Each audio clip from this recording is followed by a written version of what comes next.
அப்பாக்கள் தானே, அவங்க பிள்ளைங்களுக்கு அவங்க அப்பாக்கள் தான். ஆமாம்மா.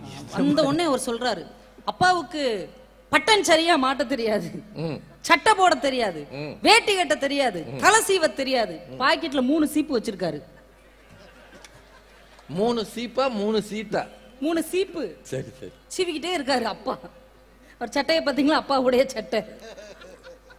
அதாவது உணர்ச்சிவசப்பட்டு சத்தம் போட்டு பேசினா எல்லாம் சரியா இருக்கும்னு நம்புகிற ஒரு அப்பா அவர்.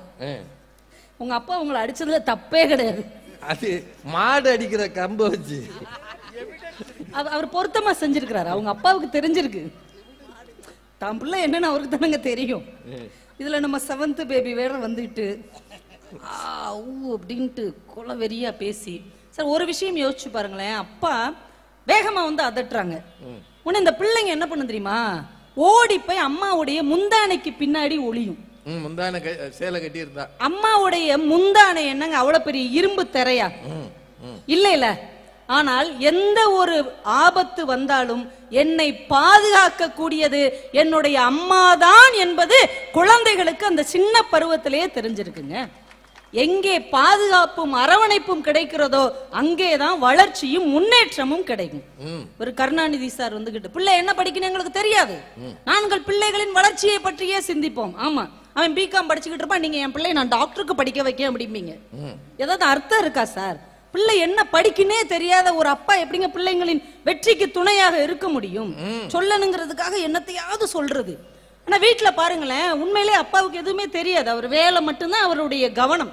ஆனால் அம்மாவுக்கு தாங்க எல்லாமே தெரியும். ஒரு பிள்ளை ஸ்கூல் விட்டு வருது இல்ல ஸ்கூலுக்கு கிளம்புதுன்னு வைங்களேன், எல்லாத்தையுமே அம்மாட்ட தான் கேட்கும். அம்மா என் பேனாங்க, அம்மா என் பென்சிலுங்க, அம்மா என் பாக்ஸுங்க, அம்மா என் லஞ்சங்க, எம்மா என் செப்பலுங்க, எம்மா என் டையங்க, எம்மா என் பேக்குங்க, எல்லாத்தையும் அம்மா தான் கேட்கும். ஆனா அப்பாட்ட போய் ஒன்னே ஒண்ணுதான் கேட்கும், பா அம்மாவங்க. அதை தவிர அப்பா கிட்ட அவரே எனக்கும் தெரியாது அப்படின்றாரு படக்குன்னு. நல்ல வேளை யாரு உங்க அம்மான்னு கேட்காம இருக்காரு. அந்த மட்டுக்கு சந்தோஷமா. இதுல அப்பா சொல்லுவாராம், தோற்றுக்கொண்டே இரு, தோல்விதான் உன்னை வளர்த்தெடுக்கும் அப்படின்ட்டு சைக்கிள்ல உட்கார வச்சு விட்டுருவாராம். விடும்போதே அப்பாவுக்கு தெரியுமா இந்த பயல் கீழே விழுவான் அப்படின்னு தெரியுமா. ஆனா அம்மா மட்டும் பைக்ல அந்த பிள்ளை பின்னாடியே வந்தாங்கன்னா நாயா பேயா பிள்ளைய ஓட விடுறாங்க அப்படிங்கிறது. அர்த்தம் இருக்கா சார்? அப்பாவாவது பிள்ளைய உட்கார வச்சு விட்டுறாரு விழுந்து எந்திக்கட்டும்னு. ஆனா அம்மா என்ன செய்யறாங்க, பிள்ளைய ஓட விட்டுட்டு ஒருவேளை மூச்சு தவங்கி நின்னானா பைக்ல உட்கார வச்சுக்கணுங்கிறதுக்காக கூடவே பைக்ல போறாங்க சார். அதுதான் அம்மா. யோசிங்க, நல்லா விளம்பரம் பாருங்க ஐயா. விளம்பரமும் பார்க்க தெரியல, சீரியலும் பார்க்க தெரியல, வாண்டே இருக்கிறது. கராத்தே பழகுற மாதிரி பூரா சீரியல் இவர் தாங்க உட்கார்ந்து பாத்துருக்கிறார் ராஜ்குமார் சார். மெட்டி விழி வந்தது, சித்தி வந்தது, இது எப்படி தெரியும்? சீரியல் பார்க்காம உங்களுக்கு எப்படி தெரியும்? வீட்டம்மா பார்க்கும்போது கூட இருந்தாரு. வீட்டம்மா பார்க்கும்போது கூட இருக்க தெரிஞ்சுச்சே. சோறு சாப்பிடும்போது தண்ணி எடுத்து வைக்க சாப்பிடுங்கிற ஒரு அடிப்படை அறிவு தெரியலையா? ஏமா அது என்னம்மா அறிவு? அடிப்படையான அது தண்ணி எடுத்து வைக்கிறதா அடிப்படை அறிவு. அதுக்கே நீங்க அந்த அம்மாவை தான் நம்பிக்கிட்டு இருக்கீங்க. நீங்க வந்து பிள்ளைங்களை காப்பாத்திடுவீங்களா? உங்க தண்ணிக்கே நீங்க அவங்களதான் எதிர்பார்க்க வேண்டியிருக்கு. இதுல ஆன்லைன் வந்த உடனே இந்த பெண்களால தொல்லை தாங்க முடியல என் கருணாநிதி சார் சொல்றாரு. நான் எல்லாம் யோசிச்சு பாருங்க, இந்த ஆன்லைன்ல எல்லாம் வந்து லாக்டவுன் ஆன உடனே ஆண்களுக்கு வேலை பாதியாக குறைந்தது, பிள்ளைகளுக்கு பாடம் பாதியாக குறைந்தது. ஆனா வீட்டிலே இருந்த பெண்களுக்கு வேலை 2 மடங்கு அதிகமானது என்பதை மறந்து விடாதீர்கள். எல்லாம் யூடியூப் பார்த்தே சோறு பங்கி போட்டோமா. அவரை பாருங்க கருணாநிதி சார் நடுவில் உட்காந்துருக்கிறவரு அமுல் பேபி மாதிரி உட்காந்துருக்காரு. அமுல் பேபிக்கு 50 வயசான அப்படிதான் இருக்கும். அவருக்கு இப்ப 50 வயசுக்கு மேல ஆயிடுச்சுமா. சரி நான் கொஞ்சம் குறைச்சு சொல்றேன் பாவமே அப்படின்ட்டு. நல்லா பஜ்ஜி கொண்டு வா, வடை சுட்டு கொடு, பிஸ்கட் எடுத்துட்டு வா, அந்த சிப்ஸை கொண்டு வான்னு ஆன்லைன்ல உட்காந்துக்கிட்டு அம்புட்டையும் வாங்கி அமுக்கிட்டு நீங்க என்ன யூடியூப் போட்டு எங்களுக்கு தர்றீங்க? என்ன சார் நன்றி விசுவாசமே இல்லாம இப்படி எல்லாம் பேசிக்கிட்டே இருக்கிறீங்க. பள்ளிக்கூடத்துல சொல்லுவாங்களாம், ஏதாவது ஒரு பிரச்சனைனா உங்க அப்பாவை கூட்டு வா அப்படின்னு சொல்லுவாங்க. அப்பா போவாரா? அப்பா போவாரா? நீ போ. அம்மாட்ட சொல்லுவாரு, நீ போ அந்த டீச்சர்கிட்ட நீனா சரியா பேசுவ. இன்னும் நாங்க போய் அனுப்பி வைக்கிறதுக்கே கொஞ்சம் பயமா தான் இருக்குன்னு வைங்களேன். இதெல்லாம் ரொம்ப ஓவர்மா, இதெல்லாம் நான் ஒத்துக்க மாட்டேன். பிள்ளைகளை டியூஷன்ல இருந்து கூட்டுவாங்கன்னு சொன்னா பயலே வந்து கம்ப்ளைண்ட் சொல்றான். நானே வந்துடுறேன், இனிமே அப்பாவை அனுப்பாத. ஏன் அவங்க எங்க டியூஷன் மிஸ்டர் பேசிக்கிட்டே இருக்காருமா, எரிச்சலா இருக்கு. பாடத்துக்கு விளக்கம் கேட்டிருப்பாருமா. ஆன்லைன்ல சில அப்பா அம்மார்களை வந்து மிஸ் நேத்து ஒரு பாடம் நீங்க சொன்னீங்களே மிஸ், அது என் பையனுக்கு கேட்கல, புரியல, பட் நான் சொல்லி கொடுத்துட்டேன். Oh very good sir, thank you ma'am, நாளைக்கு வருவீங்களா மேம் ஆன்லைன்ல? இது ரொம்ப வில்லங்கமான குடும்பமா இருக்கு. பள்ளிக்கூடத்துல பிரச்சனைனா அம்மாவை அனுப்பி விட்டுட்டு அப்பா பயந்து போய் வீட்டுல கிடக்குது, வஞ்சு போடுவாங்களோ என்னமோட்டு. இப்படிதான் ஒரு பள்ளிக்கூடத்துல இருந்து பிள்ளை சட்ட பாக்கெட்ல ஒரு பேப்பரை எழுதி அனுப்பி விட்டுட்டாங்க. உங்க பிள்ளை டாமிக்கு காது கேட்க மாட்டேங்கி, மூளை குறைச்சலு, அவனுக்கு படிப்பே வராது, இனிமே பள்ளிக்கூடத்துல வச்சுக்கிட முடியாது, நீங்களே பாத்துக்கோங்கன்னு ஒரு கடிதத்தை அனுப்பி விட்டுட்டாங்க. வீட்டுல இருக்கிற அம்மா எடுத்து பார்த்தாங்க, என் பிள்ளைக்கு படிப்பு வராதுன்னு சொல்றதுக்கு நீ யாருமா? என் பிள்ளைய நான் படிக்க வைக்கிறேன்னு உணவோடு சேர்த்து உணர்வையும் பாடத்தையும் ஊட்டி வளர்த்த அந்த அம்மா, எந்த பிள்ளை பள்ளியில் படிக்க லாயக்கில்லை என்று வீட்டுக்கு அனுப்பப்பட்டதோ இன்னைக்கு அந்த பிள்ளையை பத்தி ஒவ்வொரு பள்ளிக்கூடத்திலையும் படிச்சுக்கிட்டு இருக்காங்க. அந்த குழந்தை தான் இந்த மின்சாரத்தை கண்டுபிடித்த தாமஸ் ஆல்வா எடிசன் என்று வரலாறு பதிவு செய்திருக்கிறது. ஆசிரியர் என்னங்க, ஆண்டவனே சொன்னாலும் அம்மா அதை எதிர்த்து ஜெயிச்சு நிப்பாங்க. ஏவுதளம் போல அப்பாவும், அப்பா இருந்தா தான் ராக்கெட் அப்படியே பறக்குமா? ஆமா, அப்பா ஏவுதளம் போல நம்ம ஏவி அனுப்பி விட்டு அங்கேயே நிற்பார். ஆனா அம்மா எப்படி ஒரு ராக்கெட் போய் இலக்கை அடைகிற வரைக்கும் ஒரு விஞ்ஞானி பாடுபட்டுக்கிட்டே இருக்கிறான் இல்லையா, அது மாதிரி அம்மா தன் பிள்ளையின் இலக்கை அடைகிற வரைக்கும் கூடவே இருப்பாங்க. இதுல சிவபெருமான் கதையெல்லாம் கொண்டு வந்து சொல்லிக்கிட்டு இருக்கிறாரு. பாத்தீங்களா, முருகப்பெருமான் சொன்ன பாடத்தை சிவபெருமான் கைகட்டி கேட்டார். இல்லைன்னு நாங்க சொல்லவே இல்லை. ஆனா சூரசம்காரம் நடக்கும் போது முருகனுடைய கடைசி அஸ்தி என்ன தெரியுமா? அஸ்திவாரம் என்ன தெரியுமா? அஸ்திரம் என்ன தெரியுமா? அம்மா பராசக்தியிடமிருந்து சக்தி வேலை கையில் வாங்கி அதை வைத்துதான் அவர் சூரனை சம்காரம் பண்ணுகிறார் இன்னைக்கும். அதனாலதான் சக்தி வேலு, அதுதான் சக்தி வேலு. அதனாலதானே அம்மாவின் சக்தி கிடைச்சாதாங்க ஜெயிக்க முடியும். என்ன பேசுறீங்க? இப்ப சமீபத்துல இது வரைக்கும் கிரிக்கெட் அப்படின்னாலே நம்ம தமிழ்நாட்டுக்காரங்க வேடிக்கை பாக்குற ஆளுகளா தான் உட்கார்ந்துட்டு இருந்தோம். வேடிக்கை பாக்குற ஆளா தான் இருந்தோம். இன்னைக்கு கிரிக்கெட் கிரவுண்ட்ல நம்ம ஆளுங்க குரல் கேக்குது இல்ல, தமிழ் கேக்குது இல்ல, நம்ம நடராஜ அங்க போய் அடிச்சு தாக்கிட்டு இருக்கான். மாப்பிள்ளை இப்படி போடு அப்படி போடுன்னு தமிழ்ல பேசுறாங்க. நடராஜ சொல்றாரு, அவங்க அம்மா சாதாரண அந்த தெருவுல கடை போட்டு சிக்கன் 65 போட்டு விக்கிற ஒரு தாய்க்கு பிறந்து நான் இன்றைக்கு வெற்றி அடைந்திருக்கிறேன் என்றால் என்னுடைய அம்மா தான் காரணம் என்று அந்த பையன் சொல்றான். சார், என்ன நிலைமையில இருந்தாலும் பிள்ளைகளை உயர்த்தி விடுவது தானங்க ஒரு அம்மாவுடைய தியாகம். அம்மாவுடைய தியாகத்துக்கு நீங்க ஈடா எதை காண்பிப்பீர்கள்? ஒரு கவிஞன் தாங்க எழுதுனா, வீட்டுல எல்லாருமே சாப்பிடுறோம்ல, யார் யார் எப்ப அதிகமா சாப்பிடுவோம்னு ஒரு கவிதை எழுதுனா, சாதம் சூடாக இருந்தால் அப்பா அதிகம் சாப்பிடுகிறார், பக்கத்தில் உட்கார்ந்து பரிமாறினால் தாத்தா அதிகம் சாப்பிடுகிறார், தொட்டுக்கொள்ள அப்பளம் இருந்தால் தம்பி அதிகம் சாப்பிடுகிறான், சாதத்தை ஊட்டிவிட்டால் பாப்பா அதிகம் சாப்பிடுகிறாள், சாதம் மீதம் இருந்தால் மட்டுமே அம்மா அதிகம் சாப்பிடுகிறாள் என்று எழுதினான். என்ன, தன்னுடைய வயிறை பட்டினி போட்டுவிட்டு தன் பிள்ளை நடப்பதற்கு மலர்படுக்கை தருகிறவள் தான் ஒரு தாய் என்பதை என்றைக்கு நீங்கள் புரிந்து கொள்ள போகிறீர்கள்? சார், ஒரு 4-5 வருஷத்துக்கு முன்னாடி மதுரைக்கு பக்கத்துல ஒரு சின்ன ஊர்ல முருகேஸ்வரின்னு ஒரு அம்மாங்க, சாதாரண வீட்டு வேலை செய்யறவங்க, அவங்க பொண்ணு விதார்த்தின் பேரு, அதுக்கு காதும் கேட்கல வாயும் பேசல, 1.5 வயசு வரைக்கும் நல்லா தான் இருந்தது. ஒரு காய்ச்சல் வந்து இவ்வளவு பரிதாபமான நிலைமைக்கு அந்த குழந்தை போயிருச்சு. அவங்க அம்மா காலை கட்டிக்கிட்டு அந்த குழந்தை அழுகுது. அந்த குழந்தையின் வார்த்தைகளை யாராலும் கேட்க முடியாது, யார் பேச்சையும் அந்த குழந்தையால் கேட்க முடியாது. ஆனால் எல்லாவற்றையும் அம்மா உணர முடியும். அவங்க அம்மா அந்த குழந்தைய தூக்கி வச்சுக்கிட்டு கண்ணை தொடச்சிட்டு சொன்னாங்க, விதார்த்தி, உன் வருத்தம் எனக்கு தெரிகிறது, உன் வலி எனக்கு புரிகிறது, ஒன்னும் கவலைப்படாதம்மா, வாழ்க்கையில எப்படி இருந்தாலும் நம்ம முயற்சி செஞ்சா ஜெயிக்கலாம், உன்னால ஓவியம் வரைய முடியும், நீ உன்னுடைய சிந்தனைகளை எண்ணத்தை எல்லாம் வண்ணமாக தீட்டுன்னு அவங்க அம்மா சேர்த்து விட்டாங்க. இன்னைக்கு உலக அளவிலான ஓவிய போட்டியில் 2வது இடத்தையும் ஆசிய அளவில் முதல் இடத்தையும் அந்த பிள்ளை பெற்றிருக்கிறாள் என்றால் அம்மா தானங்க காரணம். எவ்வளவு வேக வேகமா பேசுறீங்க சார். கலீல் ஜிப்ரன் ஒரு அருமையான கவிஞன், உங்களுக்கே தெரியும். கலீல் ஜிப்ரன் குட்டி பையனா இருக்கும்போது அவங்க அம்மா கமீலா, கலீல் ஜிப்ரன் அப்பவுமே நல்ல கவித்துவமா பேசும் அந்த குழந்தை. அவங்க அம்மா சொல்றாங்க, டேய் நீ பூமியில பிறந்தாலும் ஒரு தேவதைடா, நீ ஒரு தேவதை குழந்தை அப்படிங்கிறாங்க. உடனே அவன் சொல்றான், அதெல்லாம் நான் நம்ப மாட்டேன், நீ பொய் சொல்ற, தேவதையா இருந்தா அதுக்கு சிறகுகள் இருக்கணும்ல அப்படிங்கிறான். உடனே அம்மா சொன்னாங்க, உனக்கு சிறகுகள் இருக்குல்ல, எனக்கு எங்க இருக்கு, எனக்கு 2 கை மட்டும்தானே இருக்கு. உடனே அவங்க அம்மா கமீலா பின்னாடி இருந்து அவன் முதுகிற்கு பின்னால் இருந்து தன் கைகளை கோர்த்து கொண்டு சொன்னார், இந்த 2 கைகள் தான் உன்னுடைய சிறகுகள் மகனே என்று அந்த தாய் சொன்னார். சார், அப்பா நமக்கான வானமாக விரிந்திருப்பார். ஆனால் நாம் உயர உயர பறப்பதற்கு சிறகுகளாக இருப்பது நம்முடைய அம்மா தான் என்பதை தயவு செஞ்சு மறந்துடாதீங்க. எங்க சில மாசங்களுக்கு முன்னாடி நடந்த ஒரு விஷயங்க. அர்ஜென்டினா அப்படின்னு ஒரு ஊர். அங்க ஃபெராரோன்னு ஒரு அம்மா பைக்ல போகும்போது ஆக்சிடென்ட் ஆயிட்டாங்க. ஆக்சிடென்ட் ஆகி மூளை சாவு அடைந்து விட்டார்கள். கோமா ஸ்டேஜ்னு சொல்லுவாங்களா, அதுக்கு போயிட்டாங்க. ரொம்ப நாள் முயற்சி பண்ணி இனிமே அவங்க பிழைக்க முடியாது, அவங்களுடைய உறுப்புகளை அது தானம் செஞ்சிருவோன்னு டாக்டர் சொல்லி அந்த கணவரும் ஒத்துக்கிட்டாரு சரின்னு. கடைசியா வீட்டில் உள்ள எல்லாரும் வந்து அவங்கள பார்த்துட்டு போட்டுன்னு எல்லாரையும் கூட்டு வர்றாங்க. அது வரைக்கும் தாய்ப்பால் குடி மறக்காத 1 வயது மகள் அம்மா பக்கத்துல நின்று அம்மா முகத்தையே பார்த்துட்டு இருக்கிறா.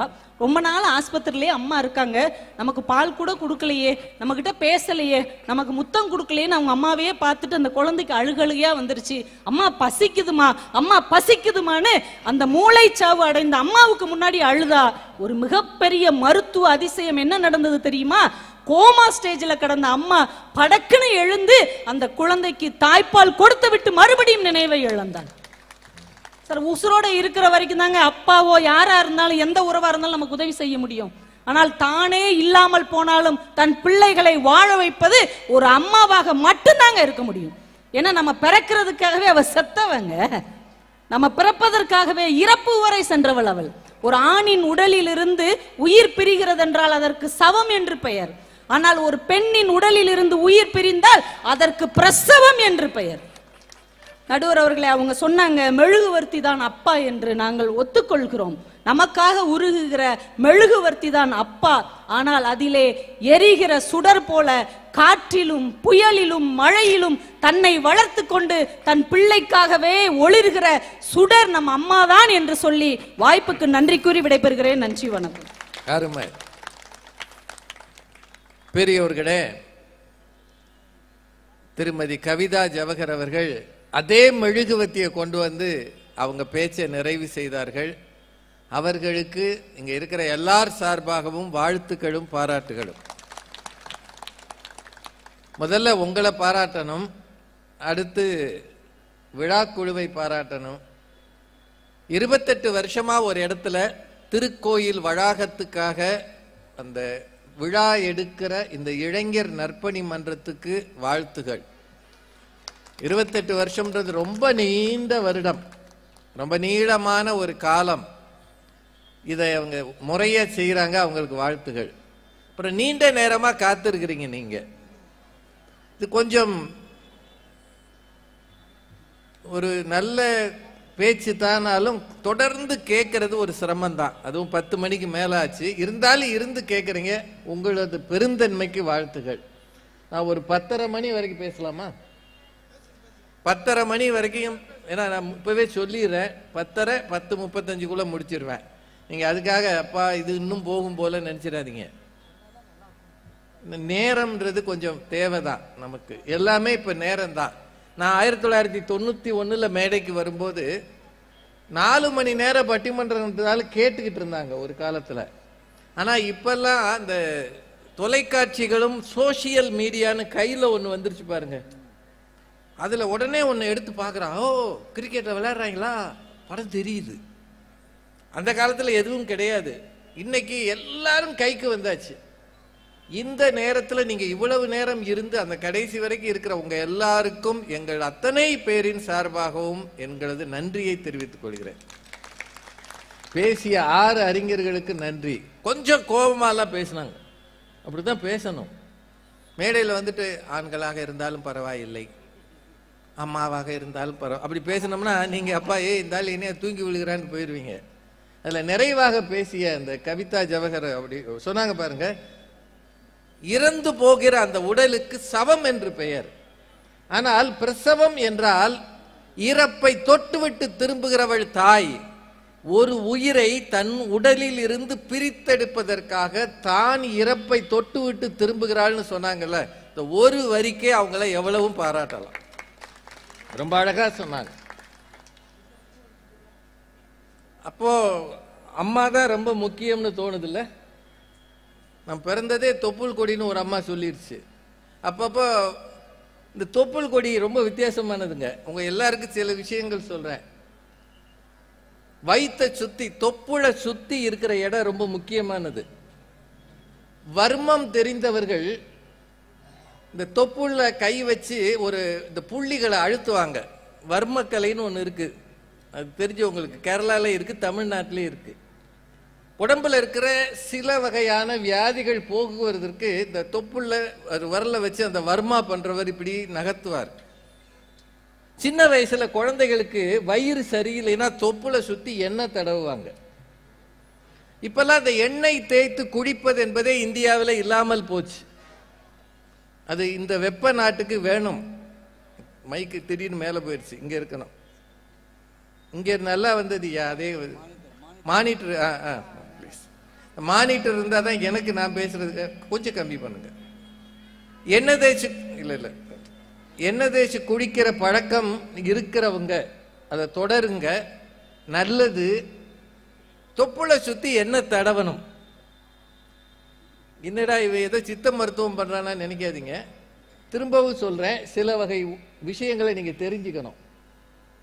இந்த வயிற்று பகுதி இருக்குல்ல, அடிவயிறு சூடாவது தான் ஒரு மனிதனின் அத்தனை வியாதிகளுக்கும் காரணம். நாம முன்னாடி மாதிரி இல்லை, உட்கார்ந்தே இருக்கிறப்ப. நானே இங்க வந்து 2.5 மணி நேரம் உட்கார்ந்து இருக்கிறேன். மொபைல் வந்த பிறகு, டிவி வந்த பிறகு எழுந்து போவதே இல்லை. ஒரே இடத்துல உட்கார்ந்து இருக்கிறது மாதிரி வியாதி எதுவும் கிடையாது.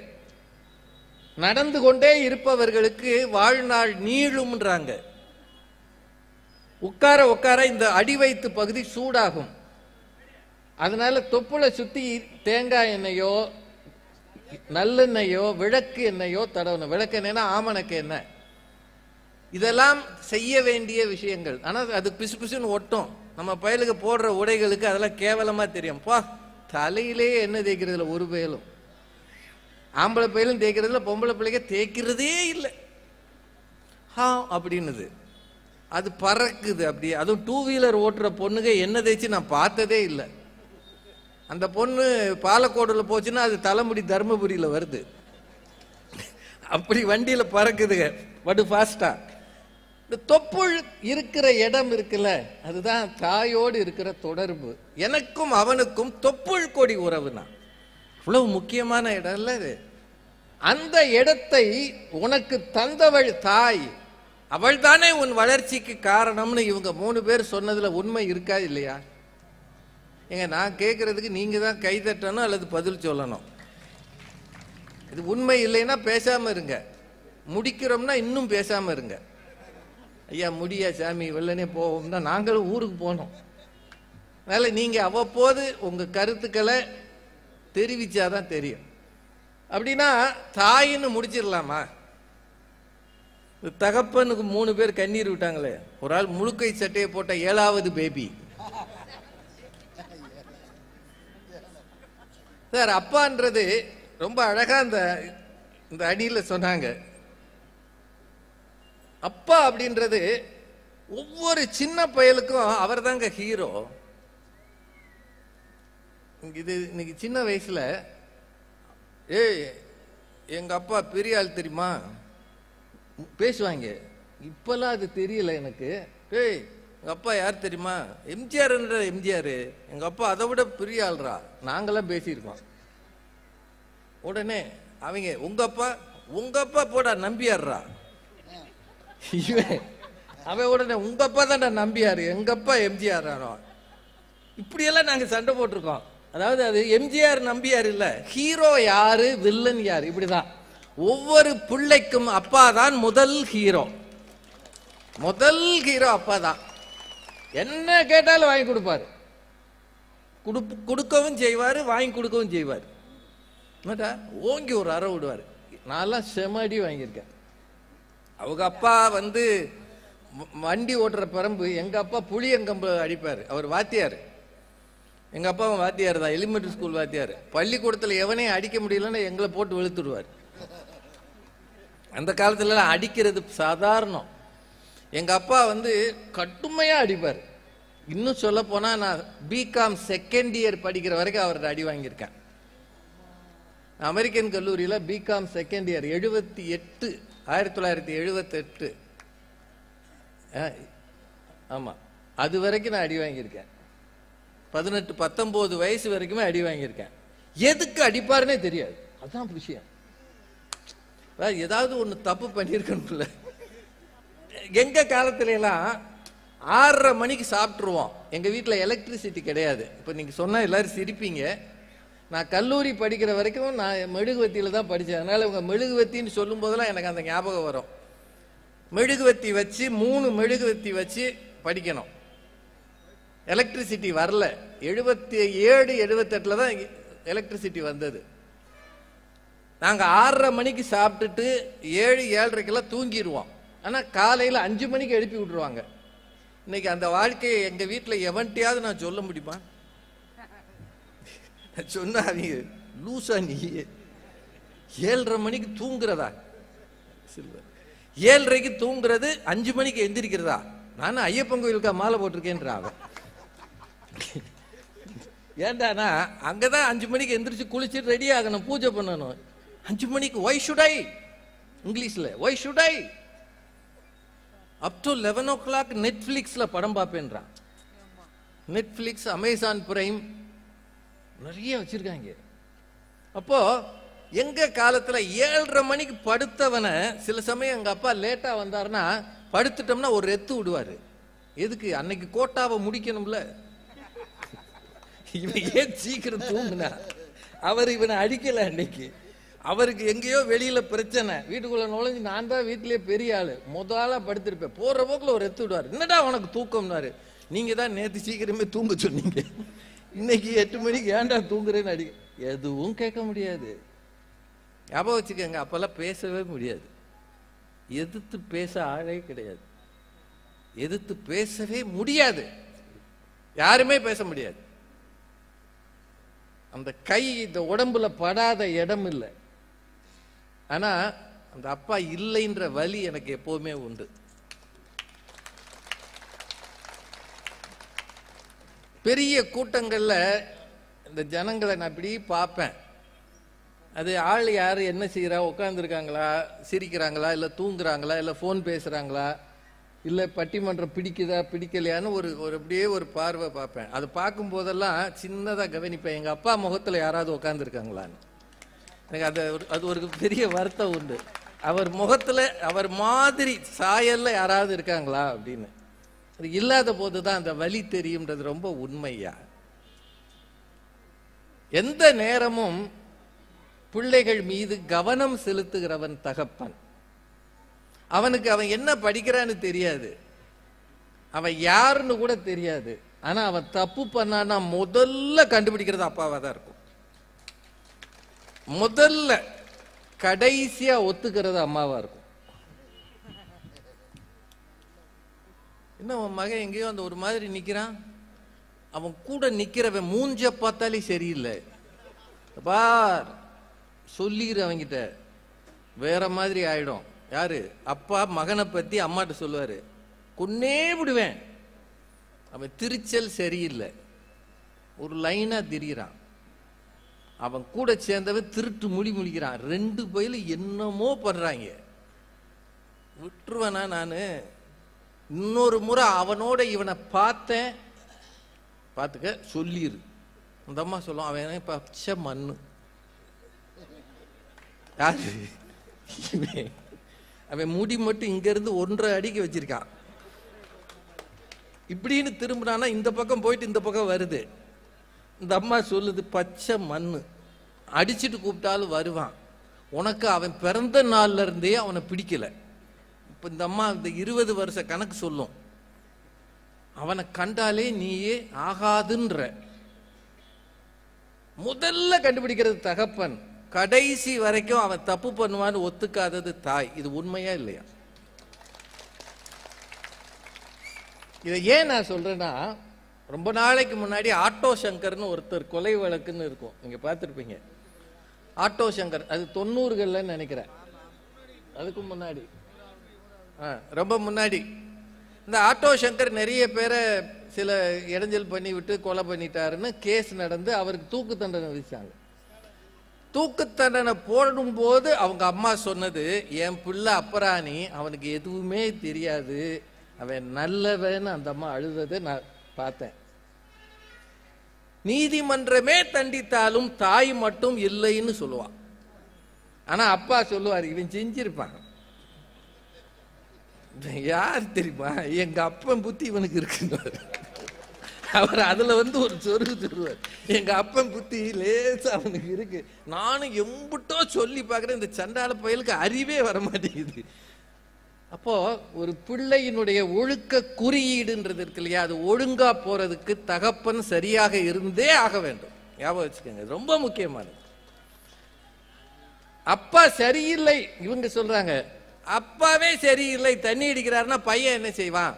கண்ணதாசன் ரொம்ப அழகா ஒரு வரி சொன்னான், அப்பன் தவறு பிள்ளைக்கு தெரிந்தால் அவனுக்கும் வெட்கம் இல்லை. அப்பன் தவறு பிள்ளைக்கு தெரிந்தால் அவனுக்கும் வெட்கம் இல்லை. ஊருக்கும் வெட்கம் இல்லை, இந்த உலகுக்கும் வெட்கம் இல்லை, யாருக்கும் வெட்கம் இல்லை அப்படின்னு ஒரு பாட்டு அந்த காலத்துல, யாருக்கும் வெட்கம் இல்லை என்ற படத்துல. அப்பன் தவறு பிள்ளைக்கு தெரிந்தால் அவனுக்கும் வெட்கம் இல்லை. அவன் எதுக்கு வெட்க பண்ணு? ஏய் ஏன்டா அப்படி பண்ற? அந்த ஆள் பண்ணல, அந்த ஆள் பண்றானா இல்லையா? நீ அவனை கேளுமா, அந்த ஆள் சரியா இருக்க சொல்லு. இந்த கேள்வி அவனை நிறுத்த சொல்லு, நான் நிறுத்துறேன்னு வரல நாயகன் படத்துல. அது மாதிரி அப்பா தப்பு பண்றாருன்னு பிள்ளைக்கு தெரிஞ்சா குளிர் விட்டு போகும். அதனால தயவு செய்து அப்பாக்களாக இருக்கிற எல்லார்ட்டையும் தயவு செய்து மன்றாடி கேட்கிறேன், இந்த உலகத்துல நீங்க என்ன வேணாலும் செய்யுங்க, ஆனா பிள்ளைகள் பார்க்க தவறு செய்யாதீர்கள். பிள்ளைகள் பார்க்கும்படியாக, வெட்கப்படும்படியாக, நோகும்படியாக, கெட்டு போகும்படியாக தவறு செய்கிறவன் தகப்பனே அல்ல. அவன் தகப்பனாக இருப்பதற்கு தகுதி இல்லாதவன். அப்பான்றது ஏதோ ஒரு பிள்ளையை பெறுவதல்ல. அப்பா என்பது இவனுக்கு இனிஷியல் கொடுப்பதல்ல. அப்பா என்பது அவனது சொத்துக்களோடு சேர்ந்து நிற்பதல்ல. அப்பா என்பது ஒரு கௌரவம். அப்பா என்பது ஒரு ஸ்தானம். அந்த ஸ்தானத்தை கெடுக்கிறவர்களுக்கு பிள்ளைகள் அவசியம் இல்லை. அப்படி நினைச்சேன்னா பிள்ளை பெறாம பேசாம இரு. அவன் பார்க்க, சார் நான் என் பிள்ளை முன்னாடி ஆடையின்றி நிற்பேனா? அவன் ஏன் பிள்ளைனாலும் முடியாத நிலையில் இருந்தால் கூட, தகப்பன் மகனாக இருந்தாலும் அப்பா பிள்ளை முன்னாடி ஆடையின்றி நிற்க மாட்டார். அதை விட கேவலம் அப்பா பிள்ளை முன்னால் தவறு செய்வது, அதை விட கேவலம். தயவு செய்து குடிக்கிறவர்கள், ஒரு விஷயத்தை விட்டுட்டு இன்னொரு விஷயத்துக்கு போறவங்க, பிள்ளைகள் வளரும் காலத்தில் அதையெல்லாம் விட்டு விட்டு எனக்காக, என் குடும்பத்துக்காக, என் பிள்ளைகளின் எதிர்காலத்துக்காக நான் நல்லவனாக இருக்க வேண்டும் என்று திருந்தினால் மாரியம்மன் உங்களுக்கு அருள் செய்வாள். அப்பா படுற கஷ்டம் நிறைய பேருக்கு தெரியறது இல்லைங்க. அது என்ன நினைக்கிறாங்கன்னா, அப்பா ஏதோ பிள்ளைகளை பொறுத்தளவு எங்க அப்பன் சரியில்லை அப்படியெல்லாம் நிறைய சொல்லுவாங்க. அதுக்கு காரணங்கள் இருக்கு. ஆனால் தகப்பனுடைய அந்த தகுதின்றத, நல்லா வாழ்கிற தகப்பனை அவன் இல்லாத போது எல்லாரும் நினைப்பார்கள். என்னோட வாழ்க்கையில நான் நிறைய உணர்ந்து இருக்கிறேன். ஐயா கொஞ்சம் தயவு செய்து அமைதியா இருங்க, நீங்க பேசணும்னா இங்க வாங்க. இந்த அங்க உட்காந்துட்டு கத்துறாரு அவரு, நல்ல தகப்பனா இருக்கும்னு நினைக்கிறேன். எங்க காலத்துல இப்போ இல்ல, அது எல்லா இடத்துலயும் 2 பேர் இருப்பாங்க. எங்க வீட்டுல என்னோட நான் வளர்ந்த காலத்துல நிறைய கடன்கள் கஷ்டங்கள்லாம் இருந்திருக்கு. ரொம்ப கஷ்டப்பட்டிருக்கிறேன், காசு இல்லாம நின்றுருக்கிறேன். இப்பெல்லாம் நான் நினைச்சு பார்த்துருக்கிறேன், என்னையா அந்த மனுஷன் ஒரு 4 காசு சேர்க்க வக்கில்ல, வாத்தியாரா இருந்திருக்கிறாரு, ஒரு ஒரு சின்ன வீடு அல்லது ஒரு இடம் ஏதாவது வாங்கி போட்டிருக்கலாமே நினைச்சிருக்கிறேன். இதை விட நான் பட்டிமன்றம் பேச வந்தப்போ எங்க அப்பா ஒரு நாள் என்னை பெரிய ஆள்னு சொன்னதில்லை. நான் பேச ஒரு 2-3 வருஷம் அவர் உயிரோடு இருந்தார். அவர் ஒரு நாள் என்னை கூப்பிட்டாரு. அவருக்கு எப்பவுமே நான் உளறுவாயன்னு தான் அவருக்கு அர்த்தம். ஏன்னா அவர் முன்னாடி நான் பேசினதே அவர் பார்த்ததில்லை. 91 மேடைக்கு வந்த பிறகு ஒரு நாள் என்னை கூப்பிட்டாரு. ஆமா நீ என்னமோ பேசுறியாமே அப்படின்னாரு. ஆமா அப்படின்ன. இந்த சாலமன் பாப்பையா நல்லா தானே இருந்தாரு, உன்னையும் கூப்பிட்டு தர்றாருனாரு. அவர் தான் என்னை கூப்பிட்டு போனாரு. நல்லா தானே இருந்தாரு, அவரை பேராசிரியர் தான் சொல்லுவார். அந்த பேராசிரியர் நல்லா தானே இருந்தாரு, உன்னையும் கூப்பிட்டு போறாரு. நீ என்கிட்ட பேசும்போதே உளருவியே, எப்படி நீ மேடையில பேசுறேன்னாரு. அவரை பொறுத்த வரைக்கும் நான் ஒரு சாதாரணமான ஆளு தான். ஆனா எனக்குள்ள இருக்கிற கொஞ்ச நஞ்ச அறிவுன்றது ஜீன்ஸ் வழியா எங்க அப்பாட்ட இருந்து வந்தது தான். அது ரொம்ப உண்மை. கொஞ்சம் நஞ்ச துணுண்டு இருந்தா கூட என்னுடைய உடல் ஆரோக்கியம், அறிவு அத்தனைக்கும் யார் வித்து அப்படின்னா அப்பா தான். இன்னைக்கு வளர்ந்த நிறைய பிள்ளைகள் கேட்பான், எங்க அப்பா ஒன்னும் சேர்த்து வைக்கல, எங்க அப்பாவுக்கு பொழைக்க தெரியல, பொது வாழ்க்கையிலே இருந்துட்டாரு, அந்த ஆளு வேஸ்ட்னு சொல்லுகிற எல்லாரும் நீ என்பது உன் தகப்பன் இல்லாமல் இல்லவே இல்லை. உங்க அப்பா தான் நீ. உங்க அப்பாவினுடைய இன்னொரு ஜெராக்ஸ், ஒரு பிரதி. இந்த அப்பா மட்டும் ஒழுங்கா இருந்தா பிள்ளைகள் சரியா வந்துடும். அந்த அப்பா மட்டும் ஒழுக்கமா இருந்தா அதை பார்த்து பிள்ளைகள் திருந்தும். அந்த அப்பா மட்டும் நல்லவரா இருந்தா இந்த பிள்ளைகளுக்கு புண்ணியம் சேரும். ரொம்ப முக்கியமானது. நம்ம ஊர் சமயம் சொல்லி இருக்கு, உன் பிள்ளைகளுக்கு உன் தலைமுறைக்கு புண்ணியம் சேர்க்கணுமா, நீ ஒழுக்கமா இருங்க. அப்படின்னா அப்பாவுடைய பங்கு பிள்ளைகளை வளர்ப்பதில் இருக்கா இல்லையா? இருக்கா இல்லையா? அப்படின்னா இந்த அம்மா 3 நேரம் என்னடா 8 இட்லி தான் திங்கிற லூசு போல, 10வது தின்றா.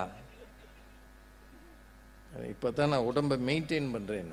மெயின்டைன் பண்ணா ஆம்லேட் போட்டு தரவா? எப்போ? ராத்திரி 11 மணிக்கு. அவர் அங்க அவங்க அந்த அம்மாவோட வீட்டுக்காரங்க, நான் அப்பதை சாப்பிட்டேன், 4 இட்லியில எந்திரிச்சேன். ஒரு நாள் முட்டையை கண்ணில் காட்டியிருப்பியா? அவன் 11 மணிக்கு வந்து திங்கிறான், அவனுக்கு ஆம்லேட் போடுறா. இவெல்லாம் அப்படின்னு மனசுக்குள்ள நினைப்பாருல. உடனே அந்த அம்மா, உங்க அப்பாவுக்கு போடலாம்னு நினைச்சேன், அந்த மனுஷனுக்கு செமிக்காது, அதுக்கு இவர் நினைப்பாருன்னு அந்த அம்மா அங்கிருந்து விடை சொல்லும். அதான் முக்கியம். உங்க அப்பாவுக்கும் ஒரு ஆம்லேட் போடலாம்னு நினைச்சேன், அந்த மனுஷனுக்கு ராத்திரி செமிக்காது, ஏப்ப வரும், சோடா கேட்கும், அதனாலதான் உங்க அப்பாவுக்கு இப்ப கொடுக்கறதே இல்லை. அவர் சொல்லுமா, நீ சொல்லு, முட்டை வாங்க மட்டும் நான் போகணும், திங்கிறதுல உன் மகனா நினைப்பார்ல. இதுதானே என் வாழ்க்கை, இதுதானே வாழ்க்கை. வெறும் சாப்பாடு மட்டுமாயா? பிள்ளைக்கு என்ன, ஆம்பளை பையனா இருக்கட்டும் பொம்பளை பிள்ளையா இருக்கட்டும், உடைகள் வாங்கி அழகு பார்க்கறது அம்மா தானேயா? சட்டை போட்டு வாசலுக்கு பய போகும்போது, ஏன் சட்டையை போட்டு போற, நல்லதா போடுறா, போதுமா, நல்லாதான் இருக்கு, வேற எதை போடு, வேற எதை போடுறான். ஏய் உன்னோட பெரும் தொந்தரவா இருக்குமா? என் ஃப்ரெண்ட்ஸ் எல்லாம் எனக்கு எல்லோ கலர்ல வரணும்னு சொல்லியிருக்காங்க, நம்ம கிழிச்சாங்க உன் ஃப்ரெண்ட்ஸு, அவனுங்களை விட நீ அழகா இருக்கணும்டா, நீ வேற கலர் போடுறா, இந்த சிவப்பு கலர்ல போடுறா, உனக்கு நல்லா இருக்கும். சும்மானாலும் அவன் நெசமாவே சுமாரா இருப்பான் என்னைய மாதிரி, அப்படித்தானங்க. ஆனா அவனை கூட வெளியில போகும்போது நான் அழகா இருக்கேன்னு கம்பீரமா போகணும்னு அவனை நம்ப வைக்கிறாள்ல தாய். அதானே அந்த பிள்ளை, அந்த தாய்க்கும் பிள்ளைக்கு இருக்கிற உறவு இல்லையா? சொல்லி அனுப்புவாள். மார்க் நிறைய போட்டு பையன் மார்க் வாங்கிட்டான்னு வைங்க, அந்த அம்மா வாசல்ல நின்று, ஏக்கா 90 மார்க், இன்னும் 10 போட்டிருப்பாங்களாம், ஆனா 100 போடக்கூடாதாம்ல. யாரு வாத்தியார் வந்து சொன்னாரா? வாத்தியார் வந்து சொன்னாரா 100 போடக்கூடாதாம்க்கா, கண்ணு வச்சிருவாங்க. அதனாலதான் 10 மார்க்க கஷ்டப்பட்டு வாத்தியார் எடுத்துக்கிட்டாரு. ஏதோ இவங்க சொத்தை அவர் எடுத்து அவர் பையில வச்சுக்கிட்டாரு, எடுத்துக்கிட்டாருக்கா. என் பையன் அப்படி படிக்கிறான்.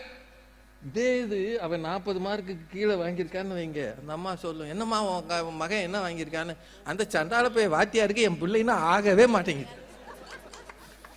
எம்பிடுத்தா எழுதுனாலும் அவன் கை விளங்கி போட மாட்டேங்கிறான். யாரு? வாத்தியாரு. இவன் நல்லா படிச்சாலும் அந்த ஆள் எடுத்துக்கிட்டான், இவன் மார்க் வாங்கலைனாலும் அந்த ஆள் போட மாட்டேங்கிறான். அப்பா இது மாதிரி ஒரு நாள் சொல்ல மாட்டார், ஏய் ஒழுங்கா படிச்சியா, உன் ஃப்ரெண்டெல்லாம் 80 90ன்னு வாங்கியிருக்கா, நீ மட்டும் ஏன்டா கம்மியா வாங்கின? அவங்க அப்பாலாம் நல்லா படிச்சவங்க, இவன் அவங்க அப்பாலாம் நல்லா படிச்சவங்க, நீங்க டேய் அப்பா படிச்சதே அப்ப பேசினா நீ படிச்சதை சொல்றா. இந்த கேள்வி அப்பா தான் சொல்லுவாரு. அம்மா என்ன செய்யும்? அதுக்கு ஒரு காரணம் வச்சிருக்கோம் இல்ல. இப்ப தாய்க்கும் தகப்பனுக்கு இருக்கிற அந்த தராசு வச்சு பாருங்களேன், இது ஒரு நேரம் மேல போகும், இது ஒரு நேரம் கீழே போகும். சரி பையனுக்கு சோம்புலன்னு வைங்க, வளர்ச்சி முன்னேற்றம், பையனுக்கு சோம்புலன்னு வைங்க, யாரு முதல்ல பாப்பா? ஓடி வந்து என்னையா, ஏய் என்னடா ஆச்சு, நீ ஒரு நாள் உட்கார மாட்டியாடா, இப்படி இப்படி தொட்டு பார்த்து இங்கன வச்சு ஏப்பா அந்த கோயிலில் போய் பூசாரிட்ட ஒரு அர்ச்சனை பண்ணிட்டு வந்துடுவோமா, அப்படியே டாக்டரை பார்த்துருவோமா. அப்பா எல்லாம் சரியா தான் இருக்கும், ரொம்ப தின்றுப்பான். நீ ராத்திரி 11 மணிக்கு ஆம்லெட் போடும்போது நினைச்சேன் அடுத்த நாள் இவன் படுப்பான்னு எனக்கு தெரியும்.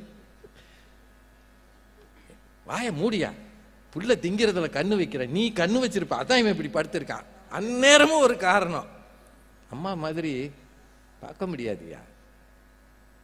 நீங்கெல்லாம் பிறக்கும் போது படுக்கையிலேயே நம்ம என்னென்னவோ பண்ணமே. எனக்கு தெரிய தகப்பன் அதை எடுத்ததை விட தாய் எடுத்ததாய அதிகம். அப்படி தூக்குன உடனே பையன் ஒன் பாத்ரூம் போயிட்டானா அப்பா அப்படி தள்ளுவார், பார்த்திருக்கீங்களா? அவ அடிச்ச உடனே அப்படி வைப்பாரு, மீதி எல்லாம் கீழே போகணும்னு. ஆனா நான் சொல்றது ரொம்ப சைக்கலாஜிக்கலான விஷயம். அம்மா அப்படி தள்ள மாட்டாங்க, அவ முழுவதுமா பாத்ரூம் முடிக்கிற வரைக்கும் அப்படியே வச்சிருப்பாங்க. ஏன்னா அப்படி தள்ளுனா புள்ள பாதியில நிறுத்திடும். நிறுத்தக்கூடாதுன்றது தாய்க்கு தெரிவது தகப்பனுக்கு தெரியவே செய்யாது.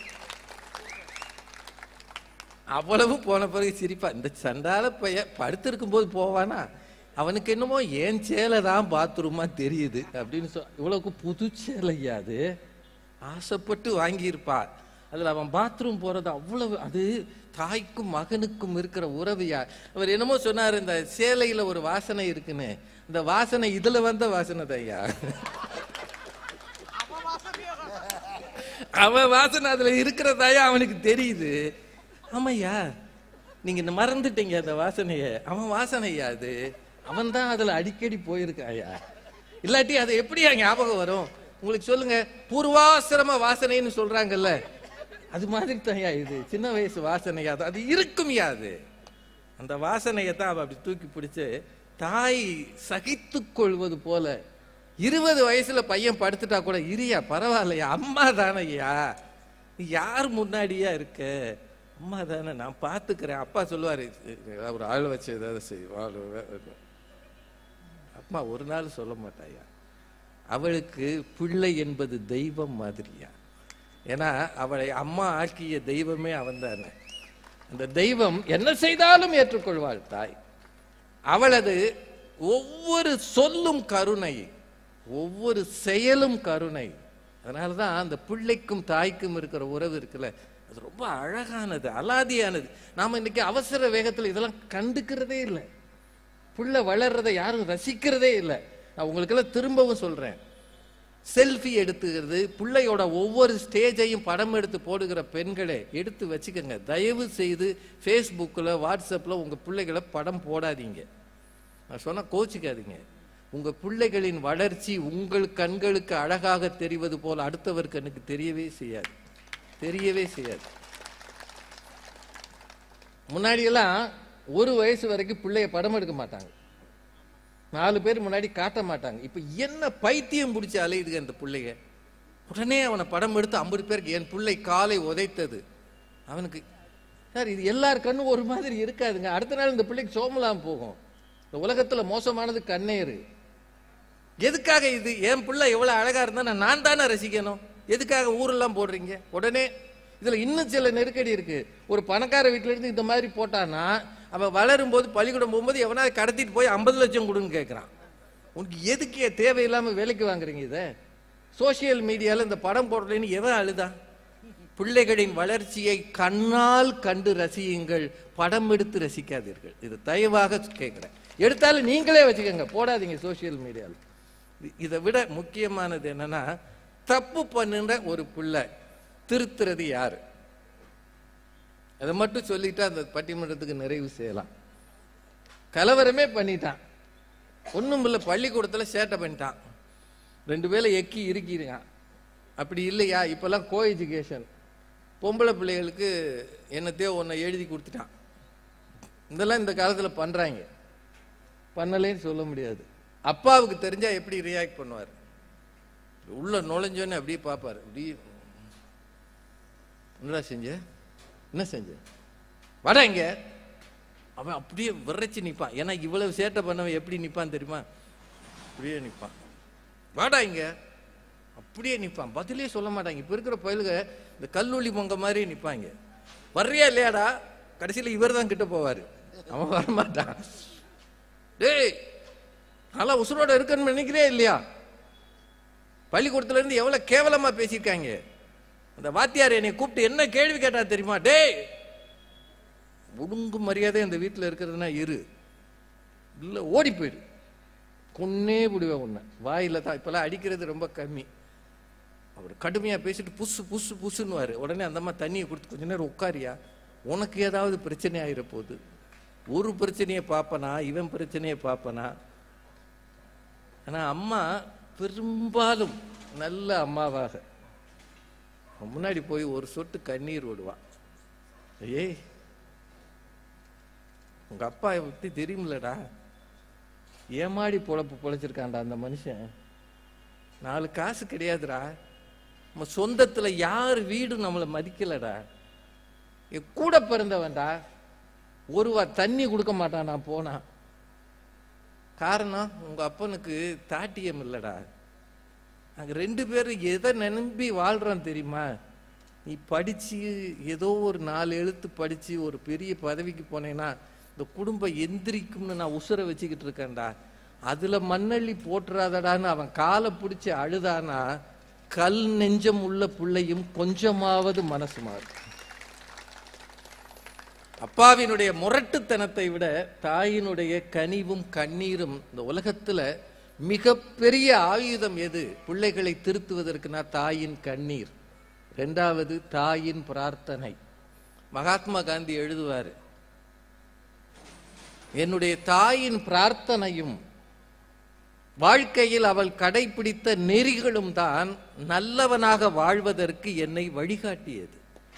அப்பா தனி, அம்மா வானத்தை அப்படியே பார்த்துக்கிட்டு இருப்பா, சூரியனை பார்க்கவில்லை என்றால் அவள் சாப்பிட மாட்டாள்.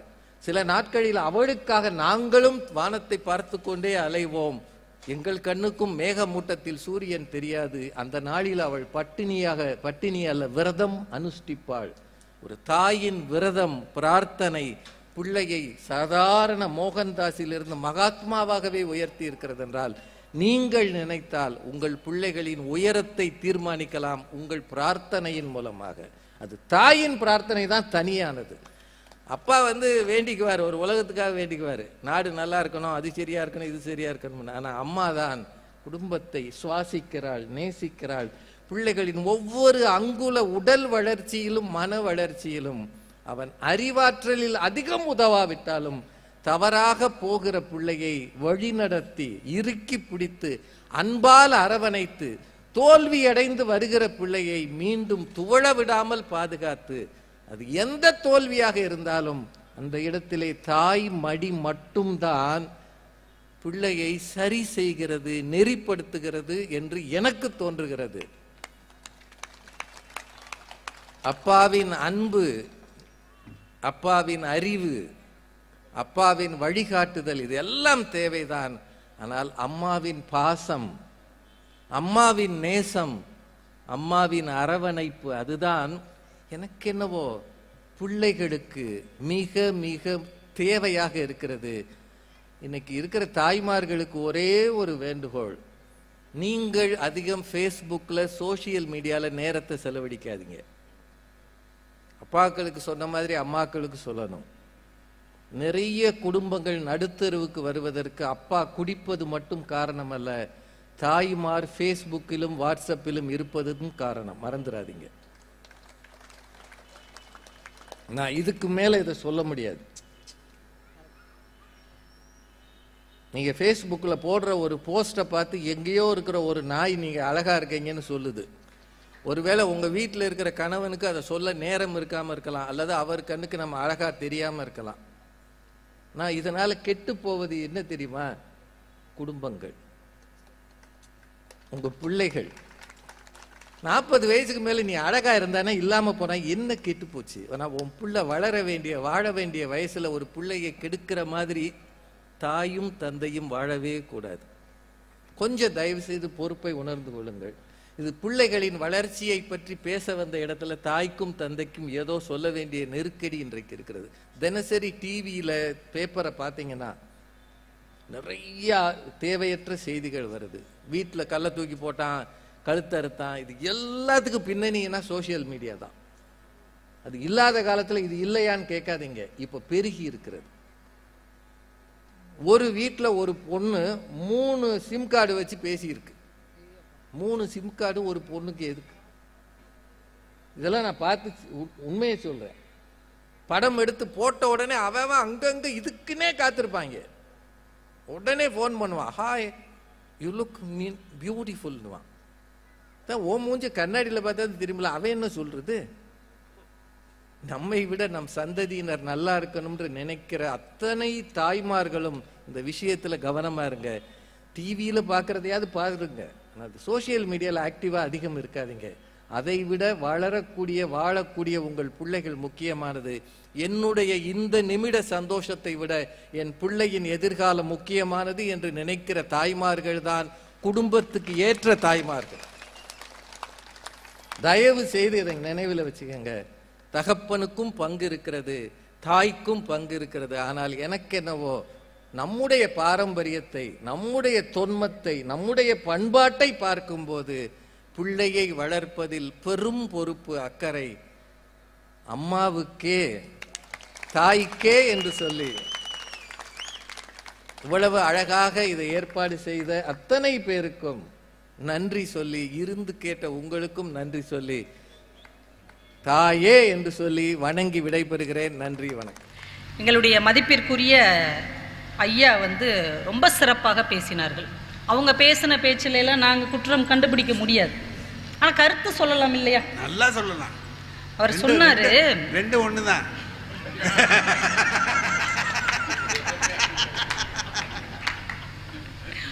நான் மறுத்து சொல்லல, கருத்து சொல்றேன். கருத்து சொல்றீங்க.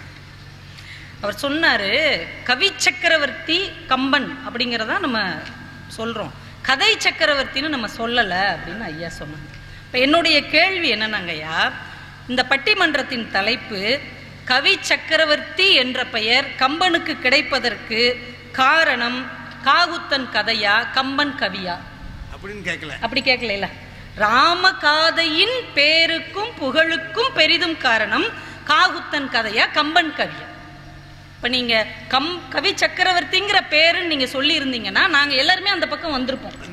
ஆனா இங்க கேட்ட கேள்வி ராமகாதை, அது ஏன் பேரும் புகழும் பெற்றது என்றால் ராமனுடைய கதையாலையா கம்பன் எழுதிய கவிதையாலையா? ராமனுடைய கதையால தான். ஏன்னா அது ராமகாதை. அதைத்தான் நாங்க சொல்ல வந்தோம். ஐயா சொன்னாங்க, மலையாளத்தில் இருக்கக்கூடிய எழுத்தச்சன் கம்பனை வணங்கி தான் அவர் ராமாயணம் எழுதினார் அப்படின்னு.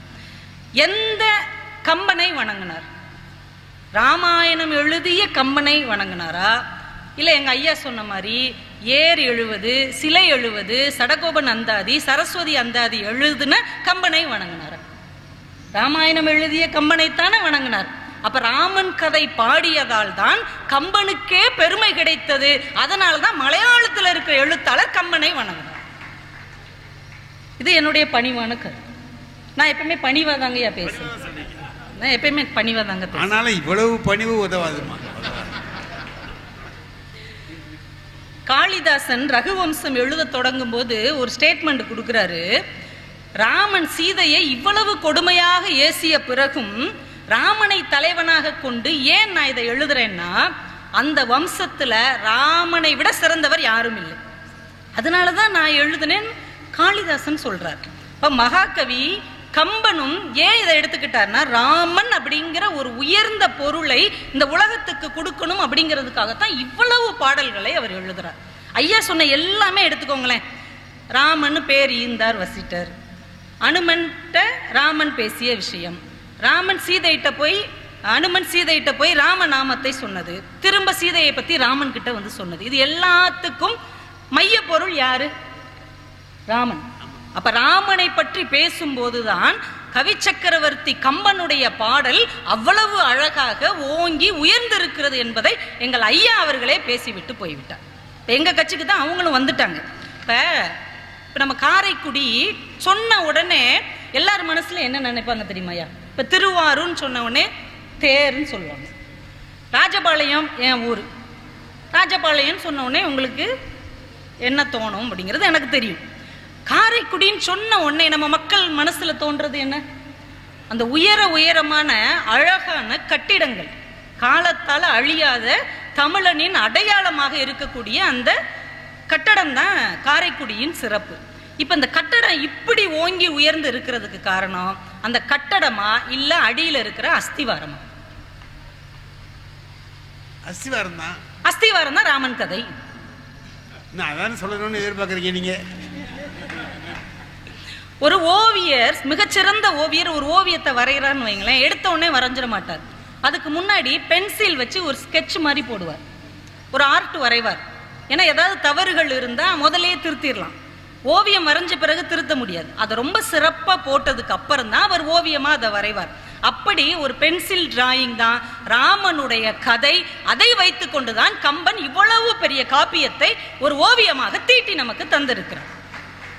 ஒரு நல்ல சிற்பி மிகச்சிறந்த சிற்பியாக இருக்கலாம், ஆனா அவருக்கு ஒரு நல்ல பாறை கிடைக்கணும், அந்த பாறைக்குள்ள உயிர் இருக்கணும். அந்த பாறை என்னை நீ செதுக்கு செதுக்கு செதுக்கு என்று சிற்பியை தூண்டணும். அப்படி தூண்டினால்தான் ஒரு சிற்பி நல்ல சிலையை உருவாக்க முடியும். சிற்பி எவ்வளவு சிறந்தவராக இருந்தாலும் வெறும் கூழாங்கல்லும் உடைஞ்சு போகிற கல்லும் கிடைச்சா அவரால் சிலை செய்ய முடியுமாங்க? முடியாது. கம்பன் நல்ல சிற்பி, ஆனால் மிகச்சிறந்த ஒரு மலையாக, ஒரு பாறையாக, அவரை செதுக்க தூண்டுகிற ஒரு கல்லாக ராமன் கதை அமைந்தது. அதனால் கம்பராமாயணம் எழுந்தது. ஏன் ஆதி காவியம் வால்மீகி எழுதின பிறகு 1 வருஷம் 2 வருஷம் கழிச்சா கம்பன் எழுதினாரு? 1 வருஷம் கழிச்சா எழுதினாரு? ஆயிரக்கணக்கான வருஷம் கழிச்சு கம்பன் அதை எழுத வர்றார். நான் கேட்கிறேன், இத்தனை ஆயிரக்கணக்கான வருடங்களுக்கு இடையில ஒரு நல்ல இலக்கியம் கூட வரலையா? ஒரு காப்பியம் கூட கம்பனுக்கு கிடைக்கலையா? ஒரு நல்ல எழுத்தை கூட கம்பன் சந்திக்கவில்லையா? இல்லைன்னா 10,000 பாடல் வடிக்கக்கூடிய திறமை நிறைந்த கம்பன் ஏன் சுயமாவே ஒரு கதையை ஏன் உருவாக்கி இருக்க முடியாது? முடியாதுன்னு நினைக்கிறீங்களா? முடியும். ஆனால் காலத்தால் அழியாமல் நிற்க வேண்டும் என்றால் காலத்தால் அழியாத புகழ் கொண்ட ஒருவன் தான் கதையின் நாயகனாக இருக்க முடியும் என்கின்ற காரணத்தினால ராமன் கதையை அப்படியே கையில் எடுத்துக்கிட்டார். சடையப்ப வள்ளல் தானங்க கம்பனுக்கு ஸ்பான்சர், அவர் தான் ஸ்பான்சர் பண்றார். நான் கேட்கிறேன், சடையப்ப வள்ளல் அப்படின்னு சொன்ன உடனே அவர் ஒரு சைவத்தை சார்ந்தவர். சடையினாலே சிவனைத்தானே குறிக்கும். அப்ப அவர் சைவ சமயத்தை சார்ந்தவர் தான். ஒருவேளை ஒருத்தர் ஆதரவு பெற்று நம்ம கவிதை பாட போறோம்னா உண்மையிலே நம்ம என்ன நினைப்போம்? அவருக்கு பிடித்த சிவனை ஒரு முழு முதற் கடவுளா வச்சுக்கிட்டு ஒரு காப்பியம் படைக்கலான்னு ஒண்ணு அவர் நினைச்சிருக்கணும். இல்லைன்னா சடையப்ப வள்ளல் அவர் தானங்க பணம் கொடுக்கிறார், அவர் தன் விருப்பத்தை சொல்லியிருக்க வாய்ப்பு இருக்குல்ல.